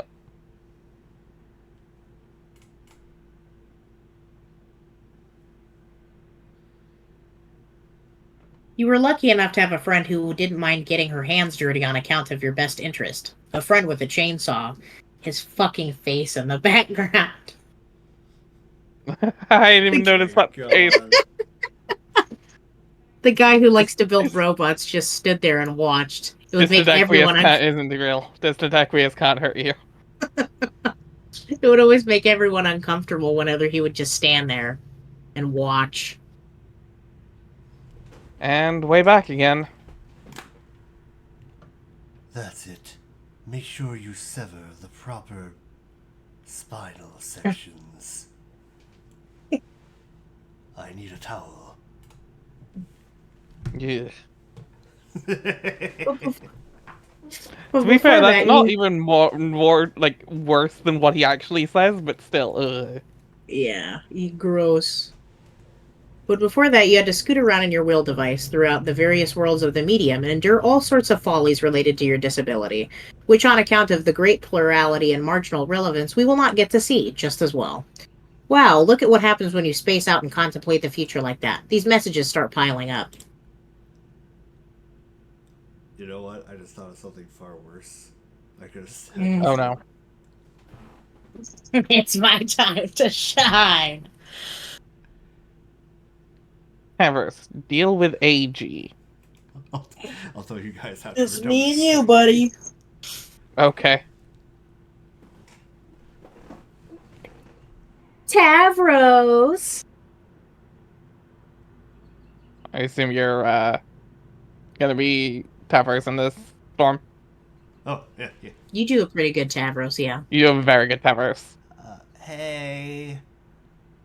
Red team is going to bite the dust. And I know you're on the red team. Whoa, really? Yeah, you totally are. My team's got no use for a boy that can't make no use of his legs. You were you were fated for a team of losers full of blind girls and lame boys and cranky imbeciles. Okay, you're probably right The- about that, but I shouldn't be talking to you. Oh? I promised I wouldn't talk to you anymore. What? Promised who? Ruvio. Oh my god, who's that? I hate this guy already. He's, oh, okay. Someone said I should give my self-esteem a name, and to be careful about what I say to make sure I don't hurt his feelings. Imaginary, a fake. Like a made-up friend, the way fairies are. Made up, make-believe, fakey fake fakes. Who told you to do something so fraudulent? GA. But I don't know if she was joking about it. It might be a joke. I don't know, but I did it anyway. Oh man, what a meddler. I hate her meddling. Why is she always meddling? I don't know if it was a joke, but man. I don't think it was a joke. It was more like, okay, complete this analogy. Laughing is to a joke as meddling is to... Exactly! That's what she just did to you. It's worse than a joke. It's worse than anything you can do. Next time, tell her to can it. That's what I do. She keeps bugging me, bugging and fussing and meddling, but that's her deal. I guess it's flattering that she wants to talk to me so much, though. I guess you don't mind. I guess I don't mind. It's cool. Anyway, Tavros, you've been amazingly boring as usual, so I'm going to go. Okay. This show needs to get on the freaking road. Believe it or not, the blue team doesn't have a single player in the session yet. Well, you guys have like 2 or 3 or something. Unbelievable. I wonder what the holdup is. Oh well, let's face it, you guys need the head start. Okay, anyway, good luck to you. It'll be just like old times. Adios. Fuck me. Adios, Toria Snore. Ariados? I love that Pokemon. Aria. I love that guy. I hate that. I hate that Pokemon. Bye. Aw, Fucking yeah. Banger Riska. Banger Riska. She's a mean girl. Yes, I love her. She is Regina George to me. Fuck it, I'm saying it now. She did nothing wrong. Fight me. Briska did nothing wrong. No, I am. To be clear, I am not of the actually of the opinion that Brisket did nothing wrong. This is a bit. Brisket did a lot of things wrong, and I love her anyway. No, but the one of the McElroy brothers said that she didn't do anything wrong, so that must mean it's true. Oh shit, it must be true. Yeah, but one of the McElroy brothers also did the wheelchair bit during graduation. So, That's fair. and I want to say it was the same one.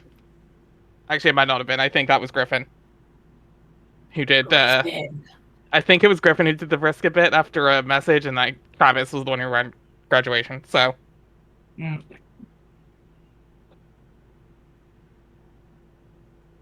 Either way, yeah, Pepper. it's Wrap peanut with butter cheese. jelly time. Oh shit! All right. Oh, it's this page. It's this Here we page. go. Are you ready That'll to get ready. spit some fire? Okay. And a rat. Motherfuck my brother. I'm so sorry. I kind of zoned out there. Hi, that's okay. I wasn't expecting you to be zoned out for any reason, so I guess I don't understand your apology. Alright, fuck yeah. It's all good anyways. I just zoned out when I was supposed to be all about being to tell you you're all on my team. Yeah, the red team, you mean? Shit, motherfucking yeah, my wicked motherfucker. Honk, honk, honk. Okay, that's great. I just heard about this from someone I don't want to talk about, but it still basically qualifies as good news. Honk, honk, honk, honk, honk, honk, honk. Heh. Ha. But the duck, you stole my fucking nose, bro. What got you even up the gumption to all fucking do the shit like that? Uh, I don't know. It's just kind of the obvious thing to do. Stick the circle in front of the dots and behind the bendy one. Plus, oh yeah, my horns.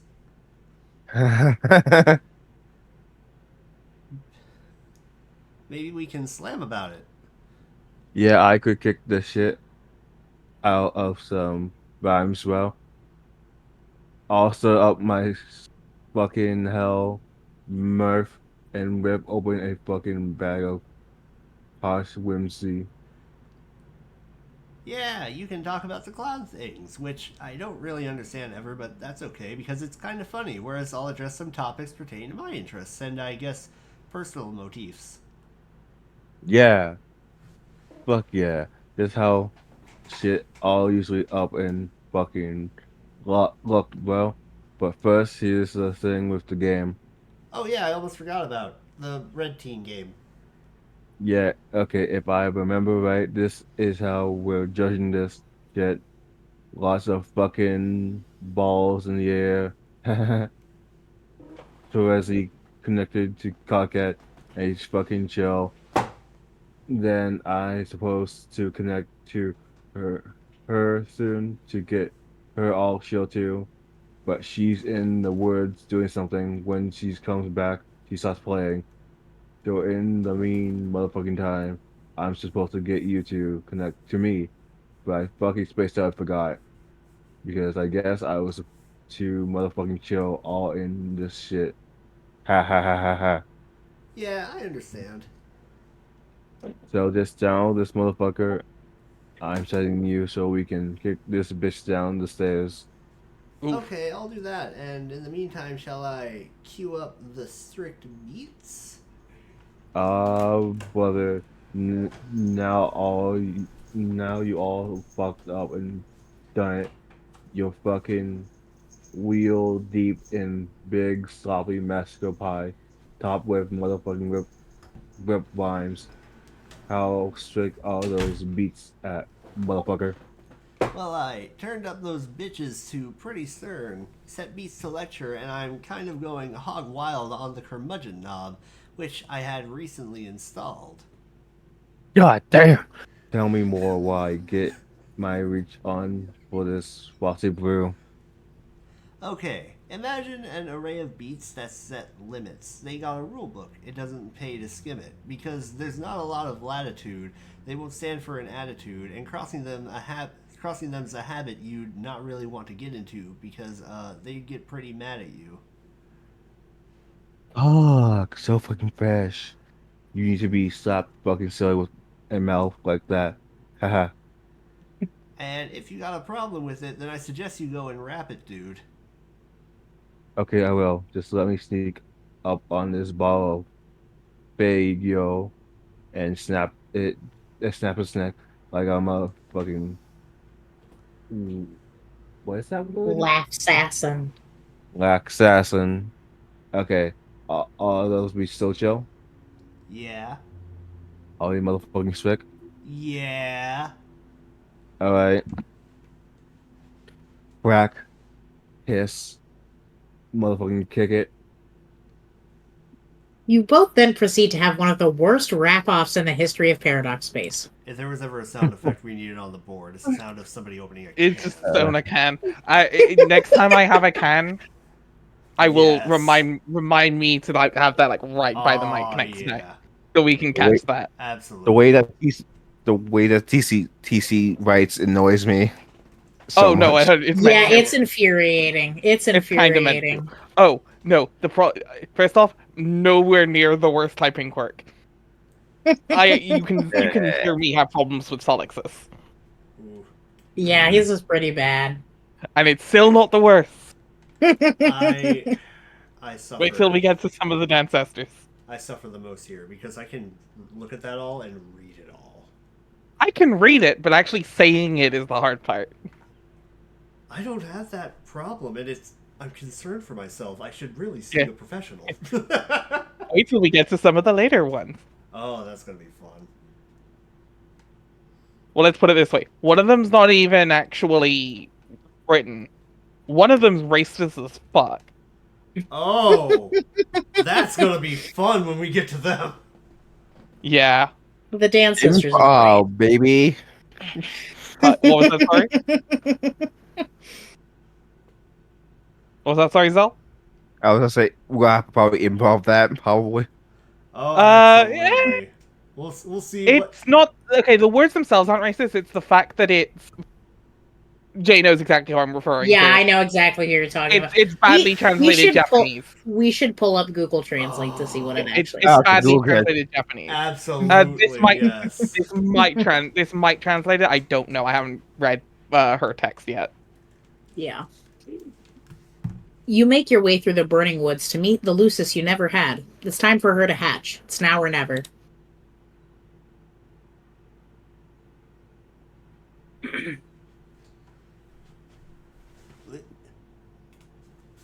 Click the button. Since the world is about to end anyway, you suppose it no longer matters if the doomsday scale is tipped.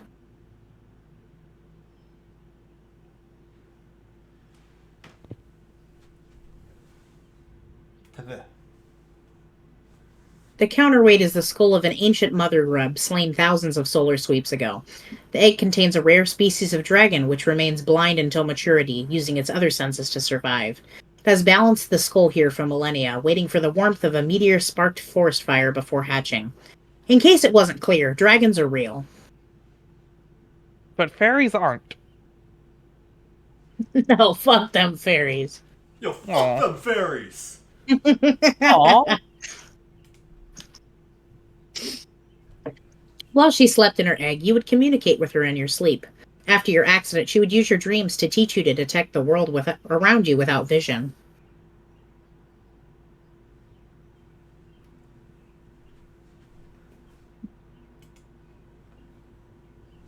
As you learned, your dreams become more vivid. Where before there was darkness, odors and flavors painted a striking picture. You found yourself surrounded by bright honey walls. In the sky, there was a huge, tasty ball of cotton candy, which is this sweet troll delicacy you wouldn't know anything about. Nope. The first time you caught a glimpse of this world in your dreams, there was no turning back. I do love the way they've done extremely blurry prospect. Mm-hmm.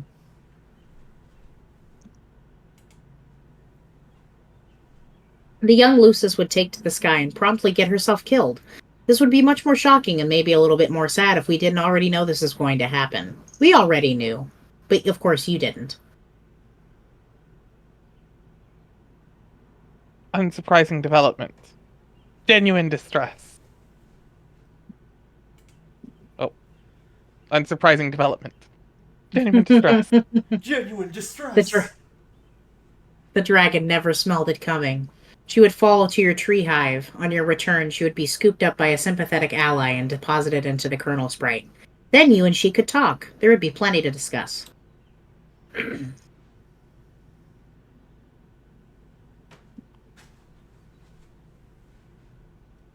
Press the button, Storm. Get in the game! The Doomsday device would display the amount of time you had to get back to your hive and enter the medium before the forest was destroyed. At the time, it wouldn't occur to you to wonder whether the device was directly responsible for the apocalypse or merely served as its precisely calibrated harbinger. And it certainly wouldn't occur to you to cast doubt on any perceived difference between those two things. It wouldn't until later, when you better understood the game you were about to play. Be the other girl. You are now the other girl. Render the girl in a more symbolic manner. That's better. We can now be properly introduced. Who is this Enter spooky name. lady? Oh, enter name. Your name is Aradia Megiddo. You once had a number of interests, which in time you have lost interest in. You seem to recollect once having a fondness for archaeology, though you now have trouble recalling this passion. It nonetheless has led you to find your present calling, which came through the discovery of these mystic ruins on which you presently stand, in which you recently desecrated. My God, I'm having a stroke. Out of boredom. Guiding you to this calling were the voices of the dead, which you have been able to hear since you were young. The voices have become louder as the great undoing approaches. This trend in escalation began after an accident involving a certain kind of role-playing, which might have been another of your interests once upon a time. It doesn't matter much anymore. Huh, interesting that all of these people keep getting hurt when they're role-playing. I wonder if we'll ever learn more about that. Weird. Yes. The accident resulted in the death of your Lucis, which prompted you to leave your home and take up these ruins as your residence. On the instruction of your ancestors, you have recovered mysterious technology from the ruins and convinced a friend to adapt it into the game that will bring about the destruction of your civilization. And by convinced, you suppose you mean tricked. He has tentatively named the game Scrub, which is a word that is not terribly elegant. If it were marketed by a legitimate game company instead of a rapidly patched together by a young hacker, it would be ostensibly given a better title. He is presently mobilizing 12 friends to play it, including him and yourself. He believes thee will lead the blue team, but he is wrong. Your troll tag is Apocalypse Arisen, and there is typically a pronounced hollowness to your voice. What will you do? Aradia, retrieve computer. The Ouija. It's not a... Yes. Found the Ouija board. It's not up to you to decide what you retrieve from your Silodex. It's up to the spirits. Also, I love that it's got the fucking all rights reserved marker on it because, again, fun fact: Ouija boards are a copyrighted thing. It's owned by Hasbro. Funny enough. I mean, yes, but it was trademarked before that. We will use this board to commune with spirits from the great beyond. Through our bodies, they will once again gain form in the materium and will commune with us. Why does it say copyrighted by Hasbro? That's the one, yeah. But yes, technically called spirit boards, but yeah.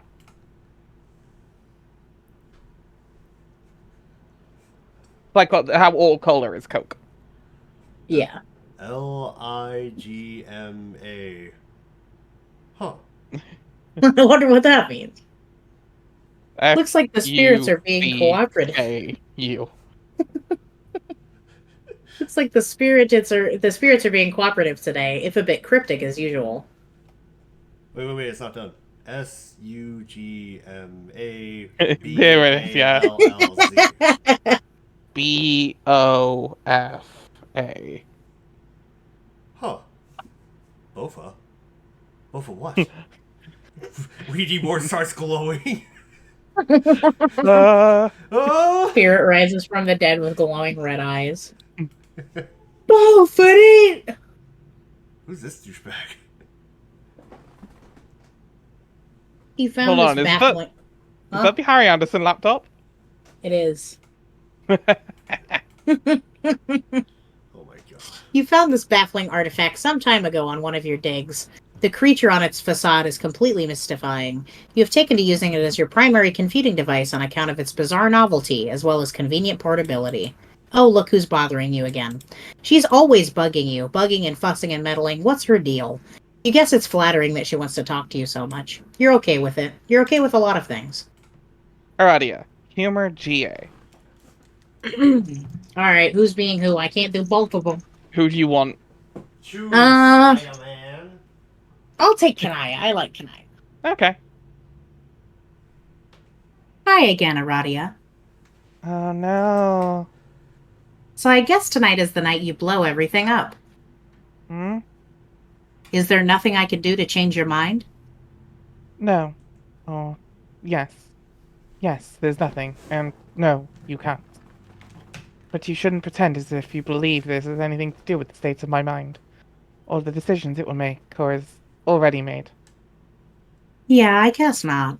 I thought I'd be friendly though, and remind you that you do in fact have a hand in all the terrible things that are about to happen, because that's what friends are for. And the fact that what ensues will be terrible is an immutable fact I am stating for the record. And the fact that we will not be on the same team is similarly immutable. It does not mean that teamwork is what isn't taking place here. Sorry, I didn't follow that. I'll be here to help if you need me. Okay. Thanks. This fucking face. Oh no, the blinking's back. The blinking. Oh no. I forgot it blinked. Tick tock, tick tock, tick tock. Waiting for the apocalypse is so boring. You'll guess you'll check on Solix to see how he's coming along with those teams. You then had a conversation we already read, which began like this. Did you set up the teams? And ended like this. I'm coming up.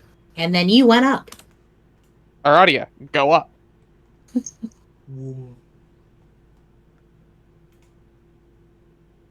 Elevate!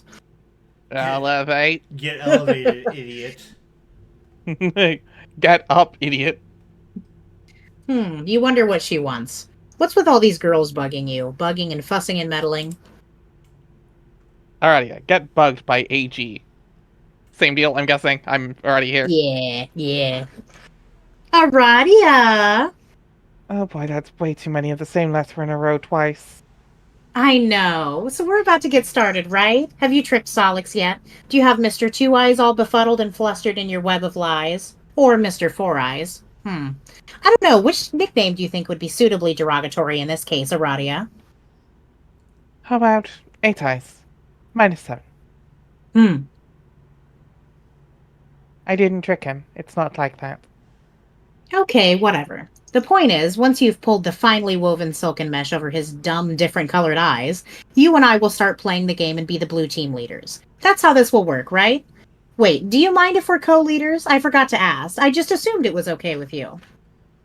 I don't care. Great, that's the spirit. And when I bring you into the game, whatever the hell that means, then we can send each other stuff, right? That's how this works, right? Yes. Awesome, because I have a present for you. It's a surprise, and it's going to be great. From me to you. Just for me alone and nobody else. I can't wait to see the look on your face when you see. Okay, well, I'm sure it'll be very thoughtful. Hey, speaking of which, what will be the name of our team? Blue team. No. I know that. I mean the name of our team. You and me. Just us. I haven't given it any thought, nor did I think such a thing was up for consideration. But if you want to pretend we both have a separate team together, and name that team, then knock yourself out. Just thought it would be really fitting. Kind of like a fresh start, you know? I don't know. What are our shared interests? I guess I never really thought about this. I guess I'm used to thinking of you as the enemy. There must be some overlap in profiles. Come on, let's brainstorm. Man, it'll be great. We'll be unstoppable. Surely you must admit it'll be nice to rebound from the team charge debacle. I never think about that anymore. Oh man, I'm so dumb. Here I am running my mouth and opening up old wounds, while at the very same time trying to make amends. What an idiot. It's okay. Hey, speaking of which, that loser isn't going to be on the blue team, is he? Which loser? Your old team buddy. No. Oh, thank fucking goodness. Talk about dead weight. You made the right choice, leader. I mean, co-leader. I didn't exclude him for that reason, or at all. You're just not getting it. You never listen. Man, now I've got this huge beef grub lodged in my nook just thinking about him. I'm going to give him a hard time. Let me know when you're live. Later. Don't do that, it's really childish. Wow. Gee, I wonder what happened to the LARPing thing. Be the best spider girl. I warned you about the stairs, bro. I warned you about the everything fucking bro. You try to be the mysterious spider girl and fail. She's way too mysterious for you to be her yet. Seriously, what's up with those glasses? What's up with that robo arm? What's her deal? I guess it's flattering that you want to be her, though. She guesses she doesn't mind. It's cool. We'll learn all about her a little later. Solix, get back to Aradia. Aradia, I'd like to apologize. I flew off the handle there. It was like the handle was a bald guy getting really fast, and I was his toupee. So I'm sorry, it was my fault. It's okay. I hope we are still friends. Yes, we are. So anyway, I think even though I quit as leader, I'm still going to play the game now. Because it's either that or I get totally creamed by all the fucking space boulders. Hey, maybe we can make the best out of the game anyway, even though I guess we're going to lose. No, I'm sorry. You can't, Solix. Not yet. Oh my god! You're going to give me that shit again? After I crawled on my belly like all that groveling to you? Or like that all groveling at you? Like some low-class guy with whatever colored blood is lower than than mine. What's the rest in yellow? Fuck this computer caste system. Anyway, screw you, I'm playing this game right now. No, you're not. Trust me. Wait, what's this? Are you hearing that spooky message from the grave? It is my ability to... It is from my ability to give it. It is from my ability to give a shit. Which just died. This is where you laugh again. Come to the window. Why? Because I'm outside. BS. Take a look. I don't see anything out there. Come closer, you'll see me. I promise. God, I am just balls deep in the fecal matter of a wild key and continent health beast. But okay, I'll indulge you. Here I go. Solix, look out window. Okay, looking out this lousy, stupid goddamn window. Lousy, stupid goddamn physics. Ah. Nap time. Oh god. He ate the mind honey! Some of it got in his mouth. No!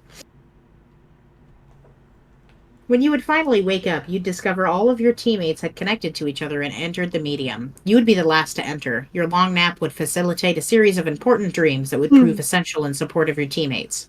But here and now, the destruction of your hive would be imminent unless you quickly establish a connection to the first player of the group and complete the chain.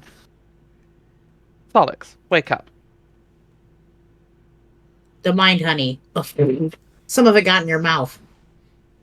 Oh god. You do not, under any circumstance, eat the mind honey. He's going Super Saiyan. He's going Super Saiyan. No. Super Saiyan. And this is a Super D Duper Saiyan. Or you can just call That it, one sounded like Daffy Duck. or you can call it Twofer Saiyan 2. God. Let's be honest, I it wouldn't- would be Daffy Duck. I am trying not to do the Daffy impression, like go full Daffy Duck. Oh. Since And that moody kid is busy. Wabbit season. Duck season. Duck season. Since that moody kid is busy flipping his bifurcated lid, we might as well take a moment to get to know this silly cat girl. Gosh, who is she? Enter name. Best girl. Your name is Nepeta Legion. You live in a cave that is also a hive, but still mostly just a cave. You like to engage in friendly role-playing, but not the dangerous kind. Never the dangerous kind. It's too dangerous. Too many of your good friends have gotten hurt that way. Your daily routine is dangerous enough as it is. You prowl the wilderness for great beasts and stalk them and take them down with nothing but your sharp claws and teeth. You take them back to your cave and eat them, and from time to time wear their pelts for fun. You like to paint wall comics using blood and soot and ash, depicting exciting tales from the hunt, and other goofy stories about you and your numerous pals. Your best pal of all is a little bossy, and people wonder why you even bother with him. But someone has to keep him pacified. If not you, then who? Everyone has an important job to do. Your troll tag is Arsenic Catkip. And your speech precedes itself with the face of your Lucis, who is possibly the cutest and perhaps the bestest kitty you have ever seen. Yeah. What will you do? Excuse me, that's not Slinky. You're right. Actually, speaking of, where is she? Mm-hmm. Nepeta. God. Retrieve claws from arms. Shit smeared all over my glasses. She's Wolverine. You are always wearing your claw gloves. You never know when you might encounter some unsuspecting prey, or when some prey might encounter an unsuspecting you. On Alternia, everything is considered unsuspecting prey by everything else. Yeah, we always have to remember that, like, she is the silly cat girl, but she is also a fucking a hunter. Like, she'd be horrifying. That hoodie is made from an actual animal. I believe that. Nepeta, scratch Lucis behind ears. She sure enjoys a good scratch. Pounds to Leon is the best kitty cat. You and she go on adventures together in search of the Fountain of Cute. You ride your Sherpod mount into the rugged frontier, and sometimes she rides you when she gets tired, which is frequently. It sure will be sad when she dies, but who knows when or how that will happen. We might not even really have time to find out. Later there was a cave-in. Oh, cat mom. No, cat mom. Examine computer. Oh, God. You saunter over to your drawing tablet computer. You use this to draw on a computer. It would be cool if this was somehow adapted to serve as a fetch modus as well. That would be so much more fun than the frustrating one you're using right now. You wonder what this grumpy fellow wants. Probably something to do with that game. That seems to be all anybody's talking about lately. Nepeta, answer Kakat. Goddamn, Karkat does so much talking.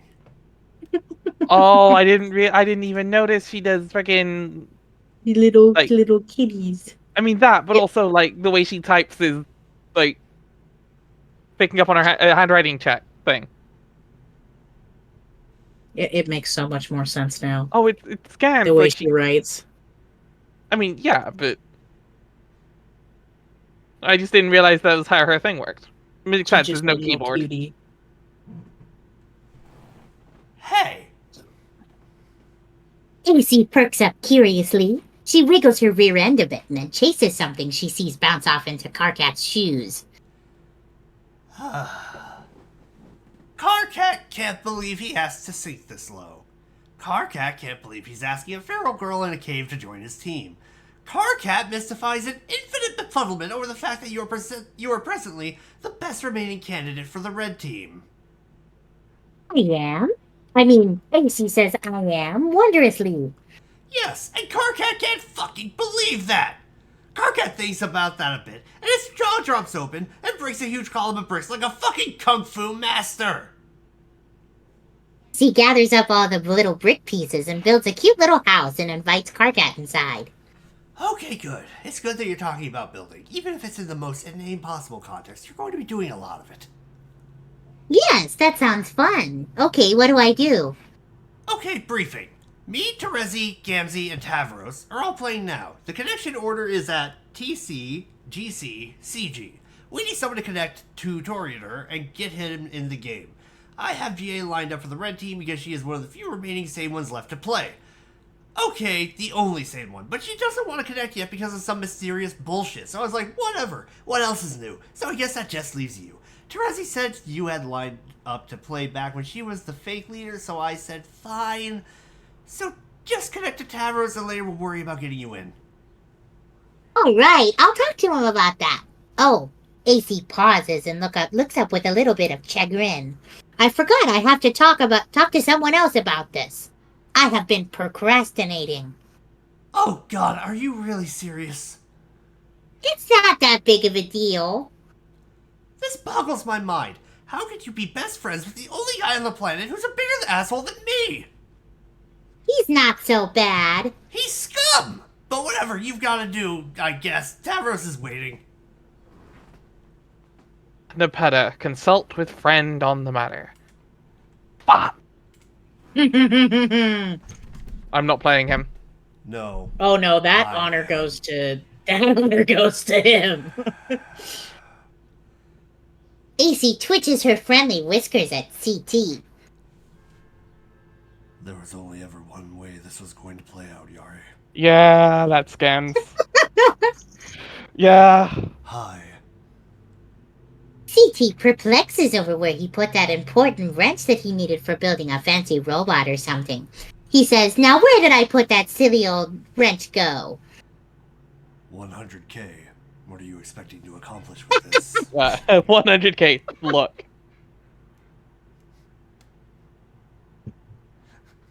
He just randomly says 100K is way 100K. funny. 100K. Look. Did I stutter? he's just flexing. 100k killed me.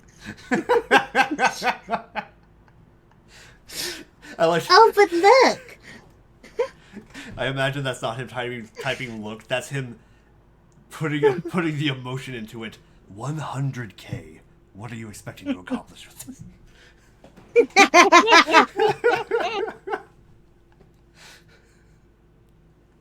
And how else do you think he can afford to build all those robots? Yeah. But, oh look, CT peeks around the corner to find that a very playful kitty has stolen the robot wrench and is now kicking at it vigorously with her hind legs. This is foolishness. This is foolish. 100K. This is foolishness. Upon 100K prior, equally unsolicited foolishness.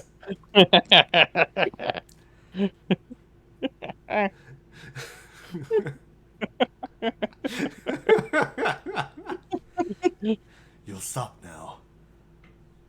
Rawr! You're so lame! I'm not. I'm fine. No, lame! No, I'm not. Lame! No. You've never played a fun pretend game with me even once. Even Carcat does it sometimes, even if he does mean it in a grumpy and insincere way. But at least it's still fun. Yuck. Don't pollute my incoming data stream with his name or any sort of extramental language you pick up from his ilk. I see right through your stupid act. Who are you trying to kid? Look how you go out of your way to use words that have X's in them so you can use your silly percent signs. Or use these absurd words that you can shoehorn a 100 into, even if it's not strictly replacing L-O-O. You are so transparent. I can tell you like to play games. Deep down, you're a guy who likes to play games. I can smell a guy who likes to play games from so far away with this nose, you have no idea. If you're looking for a loophole through which you may extract concessions from me, you'll have to look elsewhere. You'll have to 100k. What the hell? Nepeta, what did I say about that awful language? I won't stand for it, and you'll stop. Oops. Sorry. Your fraternization with the base classes have loosened your morals. Can't you see this? Oh, I don't care. They are fun. And I don't know anything about classes or bases or blood color. It doesn't matter. What does green blood even mean? It doesn't mean anything to me, and it shouldn't mean anything to anyone else. Well, green blood is okay, but it's not great. But that's why you're lucky to have me to look out for you. Because you don't know better, and you can't fight the role the mother had in store for you. Wow, you are such a hypocrite. You pretend to be so high and mighty, but I know you're not, and I know you like games. Look at that silly little bow and arrow you always type. It's always there, you never forget. Why would you do that if it wasn't a playful, fun thing? I am so on to you. My bow and arrow are highly dignified symbols. Oh well, BS. Archery is among the highest and most exceptional crafts, held in tremendous regard by the most aloof classes for centuries.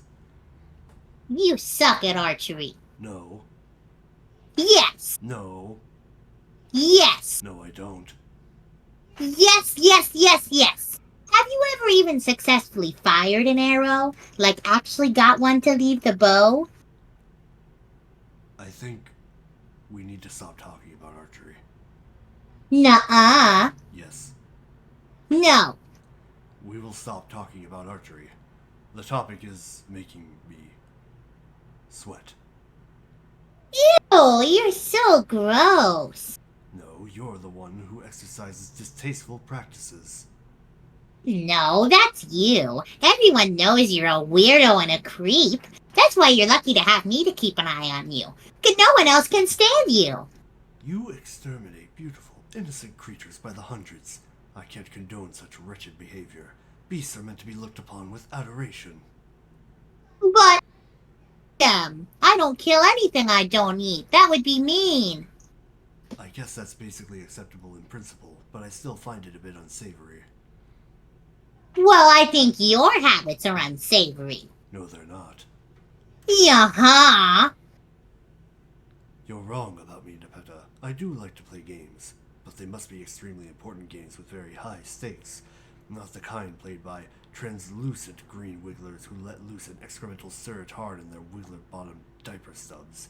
As it happens, I have arranged to play such a game tonight. Aradi and I have a private engagement to be co-leaders of the blue team. Oh, yeah? Well, just by perchance it happens that AC has a private and sneaky engagement to play this game as well.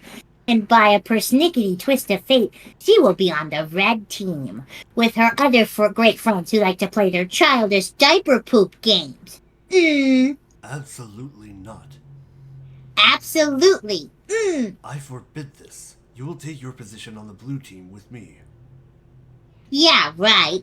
I will take my position into this funny bounce ball and tackle you. That's nonsense. You're nowhere even remotely within my proximity that would be necessary to execute such a maneuver. She rolls her eyes almost as hard as she is rolling around in this really interesting smell. The thought of you fraternizing with and abetting those stink-blooded hooligans strikes me as scandal beyond measure. I'm afraid you're too delicate to withstand that sort of corruption. It's forbidden. Nuh-uh. Yes, you won't. No, I will. You won't. You can't stop me. I'm telling you not to, and you will be on my team. That's final. Why Quiet. do you do this? Why are you so confident in your stupid commands? Don't you know you can't actually tell me what to do? It's not like you even have any special mind powers or telepathy or nothing. No, I do not, and yet you will do as I say. Yes, we will see about that. Yes, we will. You will join me on my team shortly. Stand by for further instruction. Yes. You're angry and I appreciate that, but it doesn't matter. Discussion over.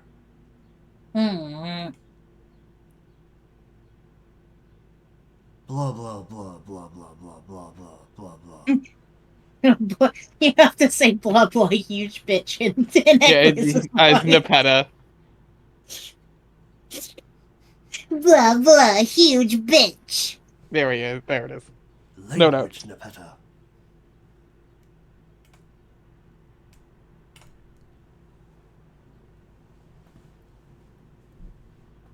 They're giving Tavros the bad news. Yeah. Give Tavros the bad news. AC curls up in Tavros's lap. Okay, for the time being and for the sake of this fantasy scenario, I pretend that my cat allergies aren't that bad. Macy takes a long nap and then wakes up and frowns because she has bad news. Oh no!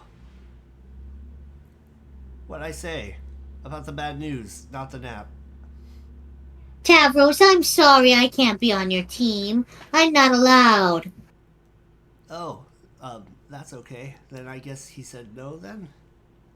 Yes, unfortunately. Rawr, I'm so mad. It's probably for the best that you listened to him. I don't know. You think so? Well, if you didn't listen to him before, you might have played games with us before, and something bad might have happened to you. Perhaps. But I still feel bad. I'll find another player. It's not a big deal. Good luck being on the blue team. Okay, thanks. You fondly recall your days of far more intensive role-playing. Seems like so long ago now. Aside from a few unfortunate moments, it was a lot of fun. If you had to do it all over again, you suppose you would select better company. Maybe this game you're playing tonight will rekindle some of that excitement. Oh yeah, do we want to go back a page? Yeah, I nope. saw that. Yeah, Oh. Right there. he ran over Tinkerbell. Oh no! I didn't even see that! Yeah, thank you, Tinkerbell? Hussy. Thank you, Hussy commentary. You stand in your room on a healthy pair of legs and in a plucky little outfit. You are a low-level boy Skylark, and you wield an inexpensive dagger lance, which is the closest thing to a jousting lance you can wield that is still compatible with your favorite class. You're about to play a popular game called Flart, which, unlike most games published by major developers, was given a graceful and aesthetically pleasing name. It's titled under the extreme role-playing genre, and playing it without caution can have serious real-world consequences. But that's what makes it fun. When you activate Flarp's Grub, the campaign program for tonight will begin. Team Charge will duel Team Scourge as usual. This is going to be great. Travers, contact fellow Team Charge member. Aradia, my Remember grub this- is laying now, so I'll be ready soon. Oh, sorry. This is past Aradia, I was gonna say. E. Oh, so she would wait. She'd be... Yeah, she she'd be she fine. wouldn't be all like all deadpan. Yeah, she's super upbeat now. You want to take her or me? Make her a valley girl. Yeah, no. I've heard that before.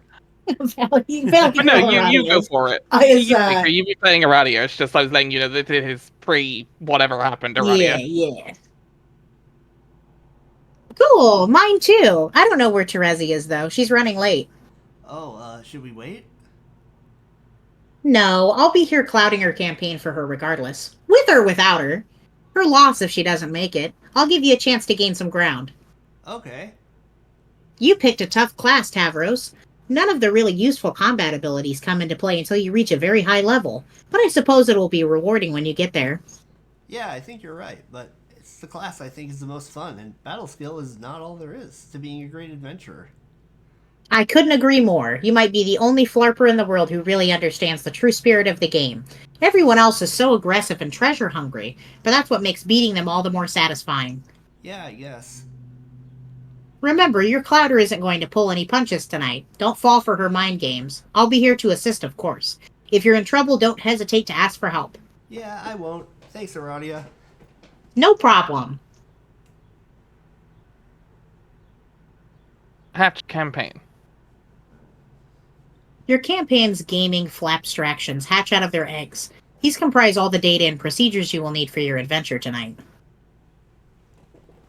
They disperse throughout the terrain surrounding your hive. They follow both pre-programmed and live instructions by your Clouder, a member of Team Scourge whose role is to provide you with a challenging scenario, while your teammate does the same for Scourge's other player. Travers, go outside and begin adventure. You take your starting position in the field. The game is afoot, and anything can happen now. It's up to you to consult your maps and work with your teammate to discover the objective of the quest to find treasure and slay monsters. Your stat bat has bonded with you. This keeps track of every attribute for your character, including vitals.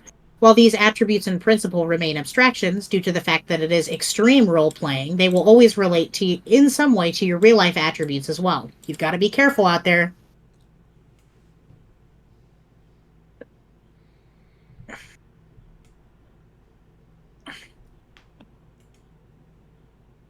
Oh man. Alright, a little later.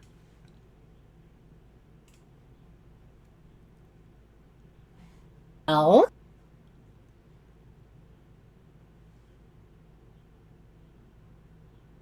Storm. Hmm? You. Wait, the first. Hold on, I didn't hear. You. I It's didn't. Tavros. Hey, boy sky shit. Are you just going to stand there all night? Make your move, make your move, make your move. I just Make think your move, these come on. monsters are too strong. Sorry, but they don't seem appropriate for this campaign. Weak. Weaky, weaky, weak. Wiki, is that a real thing to say? Yes, your blatant excuse towards making this the weakest lame that you ever shit the coward bed. Roll your dice, make your move, advance or abscond. I can't abscond. There's no absconding place. But absconding is what you do best. I bet her quirk Ain't. really her quirk really fucks me up. So Yeah, the ain't instead of that. Yeah, the eight instead does. It's ain't. I ain't managed to cloud a scenario yet that you couldn't squawk out of in a blazing trail of cluck beast feathers. You cannot hope to beat Tavros Nitram in an abscandoff. He's simply the best there is. That sounds flattering theoretically, but I don't think. Hey, pipe down. Make your move. Advance or abscond. Advance or abscond. Roll, Tavros, roll. Okay, hold on for one moment. Aradia, hey, are you there? Hey, Terezi, I, have a problem. No one can help you, Tavros. Okay. Time to decide. Where is everybody? What does that have to do with your present cowardice? I don't know. Probably nothing. Are you going to roll? No, I can't. Why not? Because I was thinking about the numbers, and it's impossible for there to be a favorable outcome no matter what the dice do. So you give up. Yeah, maybe. Why not roll and make it official? Why would you want to cheapskate me out of bonuses like that? It's so thoughtless. Am I going to have to take matters into my own hands to make a move for you? I thought you couldn't use powers, like real life powers, not game ones. It's against the rules. But if you're going to break the rules and refuse to roll, what choice do I have? I hate that it had to come to this, but what can I do? Tavros, have I mentioned how cute you look in that plucky little outfit? Why, if I didn't know better, I'd say I was playing with Pupa Pan himself. Isn't that what you want, Tavros, to be like Pupa? Of course you do. What boy wouldn't want to be like Pupa? So dashing and brave. He is everything you're not. For one thing, he can fly. Do you want to fly, Tavros? Have you ever tried to fly? I bet you haven't. How about you take to the skies, Pupa? Oh, you like that idea, Pupa? Yes, you do. I can feel it in your simple, malleable brain. You want to fly so bad. Fly, Pupa, fly!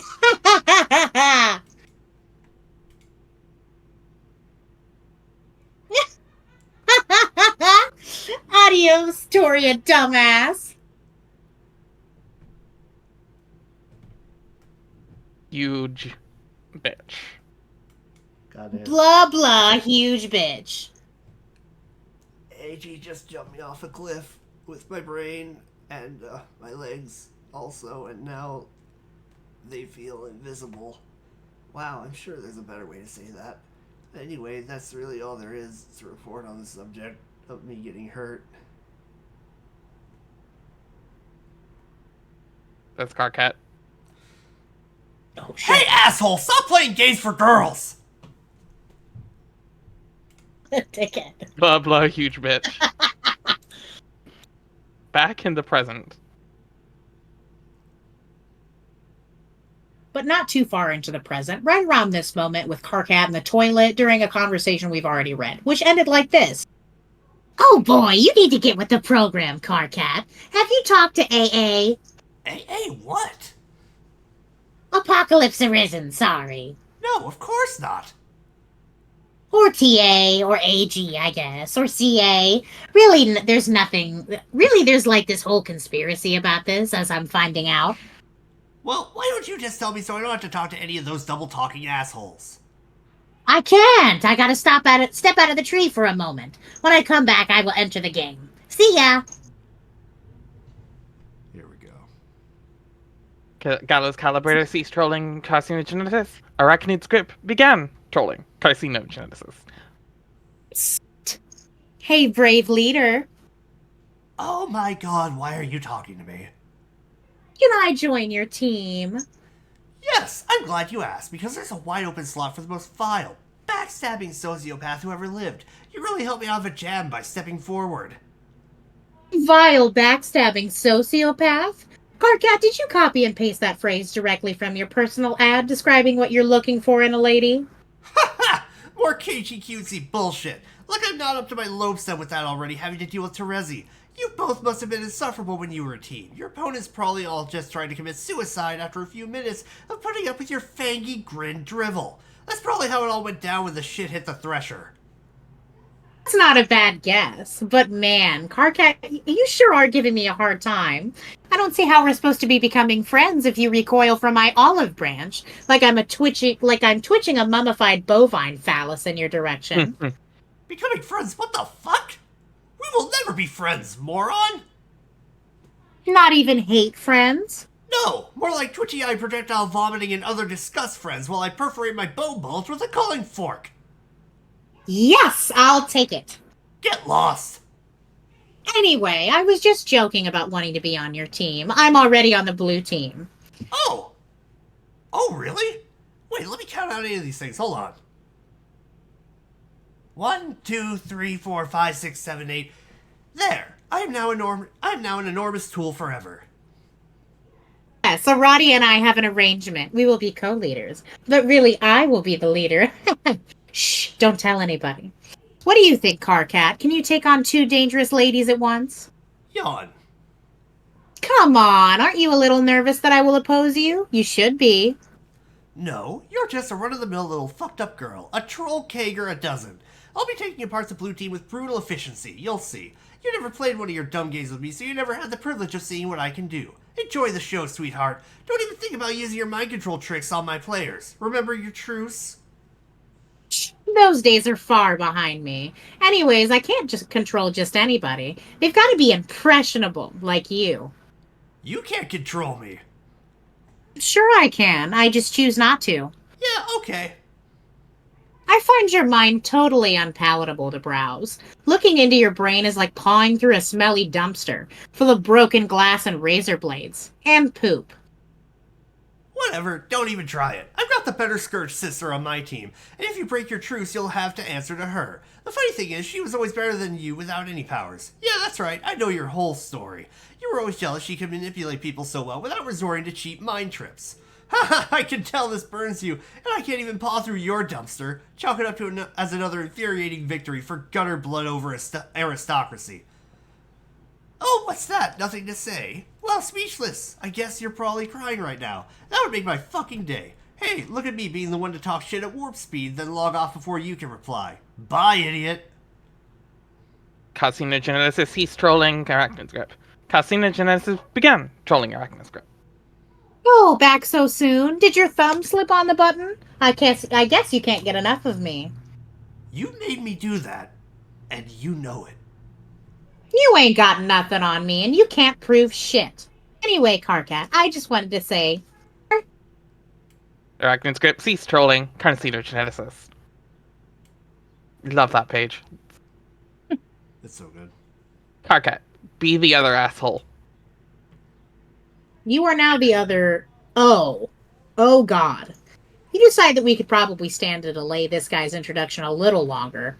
Why don't we see what someone else is up to? Anyone. Hurry. Yep, that's fine. I'm good with that. You switch to a vague teaser of the final unseen troll in the nick of time.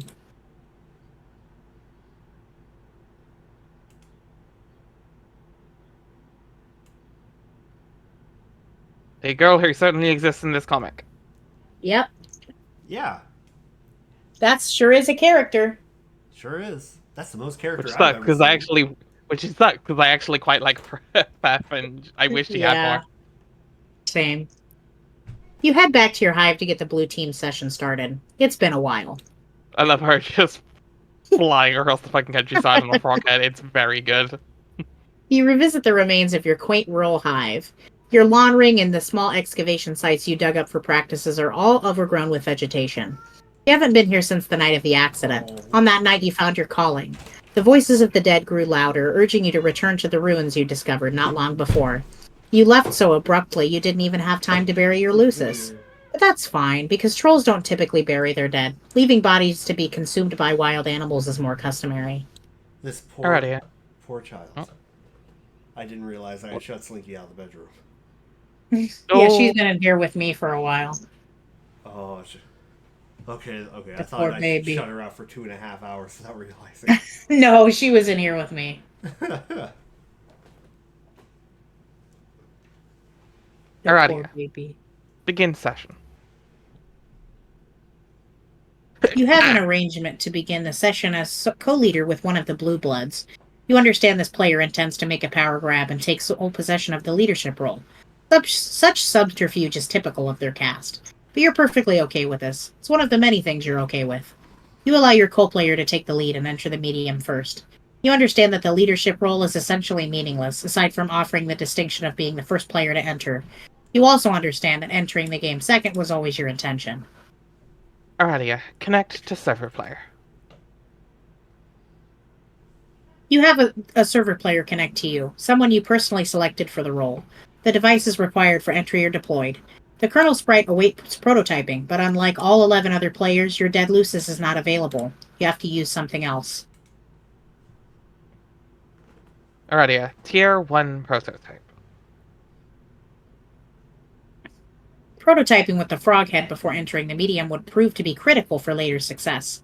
Just another of the many assurances whispered by the dead. You've long since stopped questioning them, or doubting the future significance of even spontaneous acts of frivolous desecration. Compelling your nonplussed server player to perform this task might have proven difficult. Luckily, your telekinesis, an ability greatly magnified by your calling, would be sufficient to move the massive object, whereas the game cursor likely would not. Your server player simply watched in mystification. She really just had no idea what the hell was going on. Hi It's me, Kermit T. Frog here. Hey, it's Kermit the Frog! Kermit T. Colonel here. Colonel the Frog. Colonel T. Colonel T. Frog here.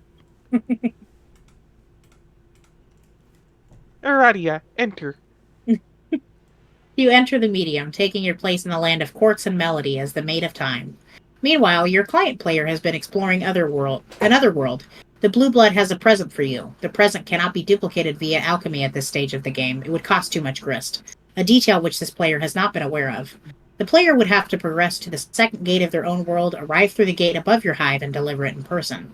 Facilitating this delivery was one of the reasons why it was important for you to enter second.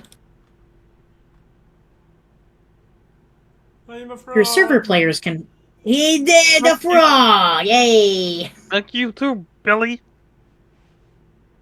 Your server player's confusion is only in part due to learning the ropes of a new game. There is a more significant reason for her befuddlement. While she followed your advice and went through the simple motions of game setup, at no point were you visible on her monitor. She saw your damaged hive, she saw the alchemeter and other devices she deployed, she saw the strange computing device on the floor bearing the visage of a species she didn't recognize. She even saw a big stone frog head fly through the air all by itself and become the frog sprite. And though she would ask why, you would always delay the answer, the fact remained. She couldn't see you. Alrighty, tier 2 prototype. She couldn't see you up until the moment after the sprite's second prototyping, because you were dead all along. Frogaradia. Hey, Aradia frog here. radio. Aradia T Frog here. We are all completely blown away by the stunning revelation. Wow, dead. Really? Like a ghost? Huh. Nepeta, interrogate Frog Girl. Aradia, I can see you. That is you, right? Yes. No, I won't do that the whole time. Yes. Why are you the floating frog why are you the floating frog all of a sudden? I'm dead. Deceased. No, my spirit merged with the frog sprite. Wow, really? Wow, dead? Really? Like a ghost. Huh. Well, I hope this doesn't make me sound dumb, but I am completely blown away by that stunning revelation. You don't sound dumb. Whew. How did you die? I ignored the advice of a friend and made some bad choices. AC rumples her nose up in perplexment at AA's really vague and spooky answer. But actually, that's good because I kind of think I don't want to know. It's making me sad to think about. Okay. Nepeta, can you please keep this a secret? Yes, I promise I won't tell anyone about it. And by promise, I mean promise, just so you know I'm serious. Thank you, Ribbit. Whoops. Aradia, be the huge bitch. Blah, blah. Blah blah. Blah, blah. Alright, do we want to be that asshole and save this? Let's Oh, be and that save asshole Liska and for save next this. one? Yeah, We're coming this up on is 3 like- hours. Yeah. Yeah. That we've been streaming for a while. This has been Yeah, this has we're been a going really almost good, 3 hours, and this is right before Let's Read her session. intro. Yeah. Yeah. Well, we hope you enjoyed yet another part of our Homestuck Let's Read. Jesus Christ, it feels so weird to think that we spent like these things. 30 hours? Yeah, roughly. Yeah, right. Roughly, yeah. We spent 30 hours sitting around talking in funny voices and screaming at each other. We sure have. That we have. Well, we will see you all next time. Have a good night. Yeah. Bye-bye. Bye. Goodbye from Kermit the Frog.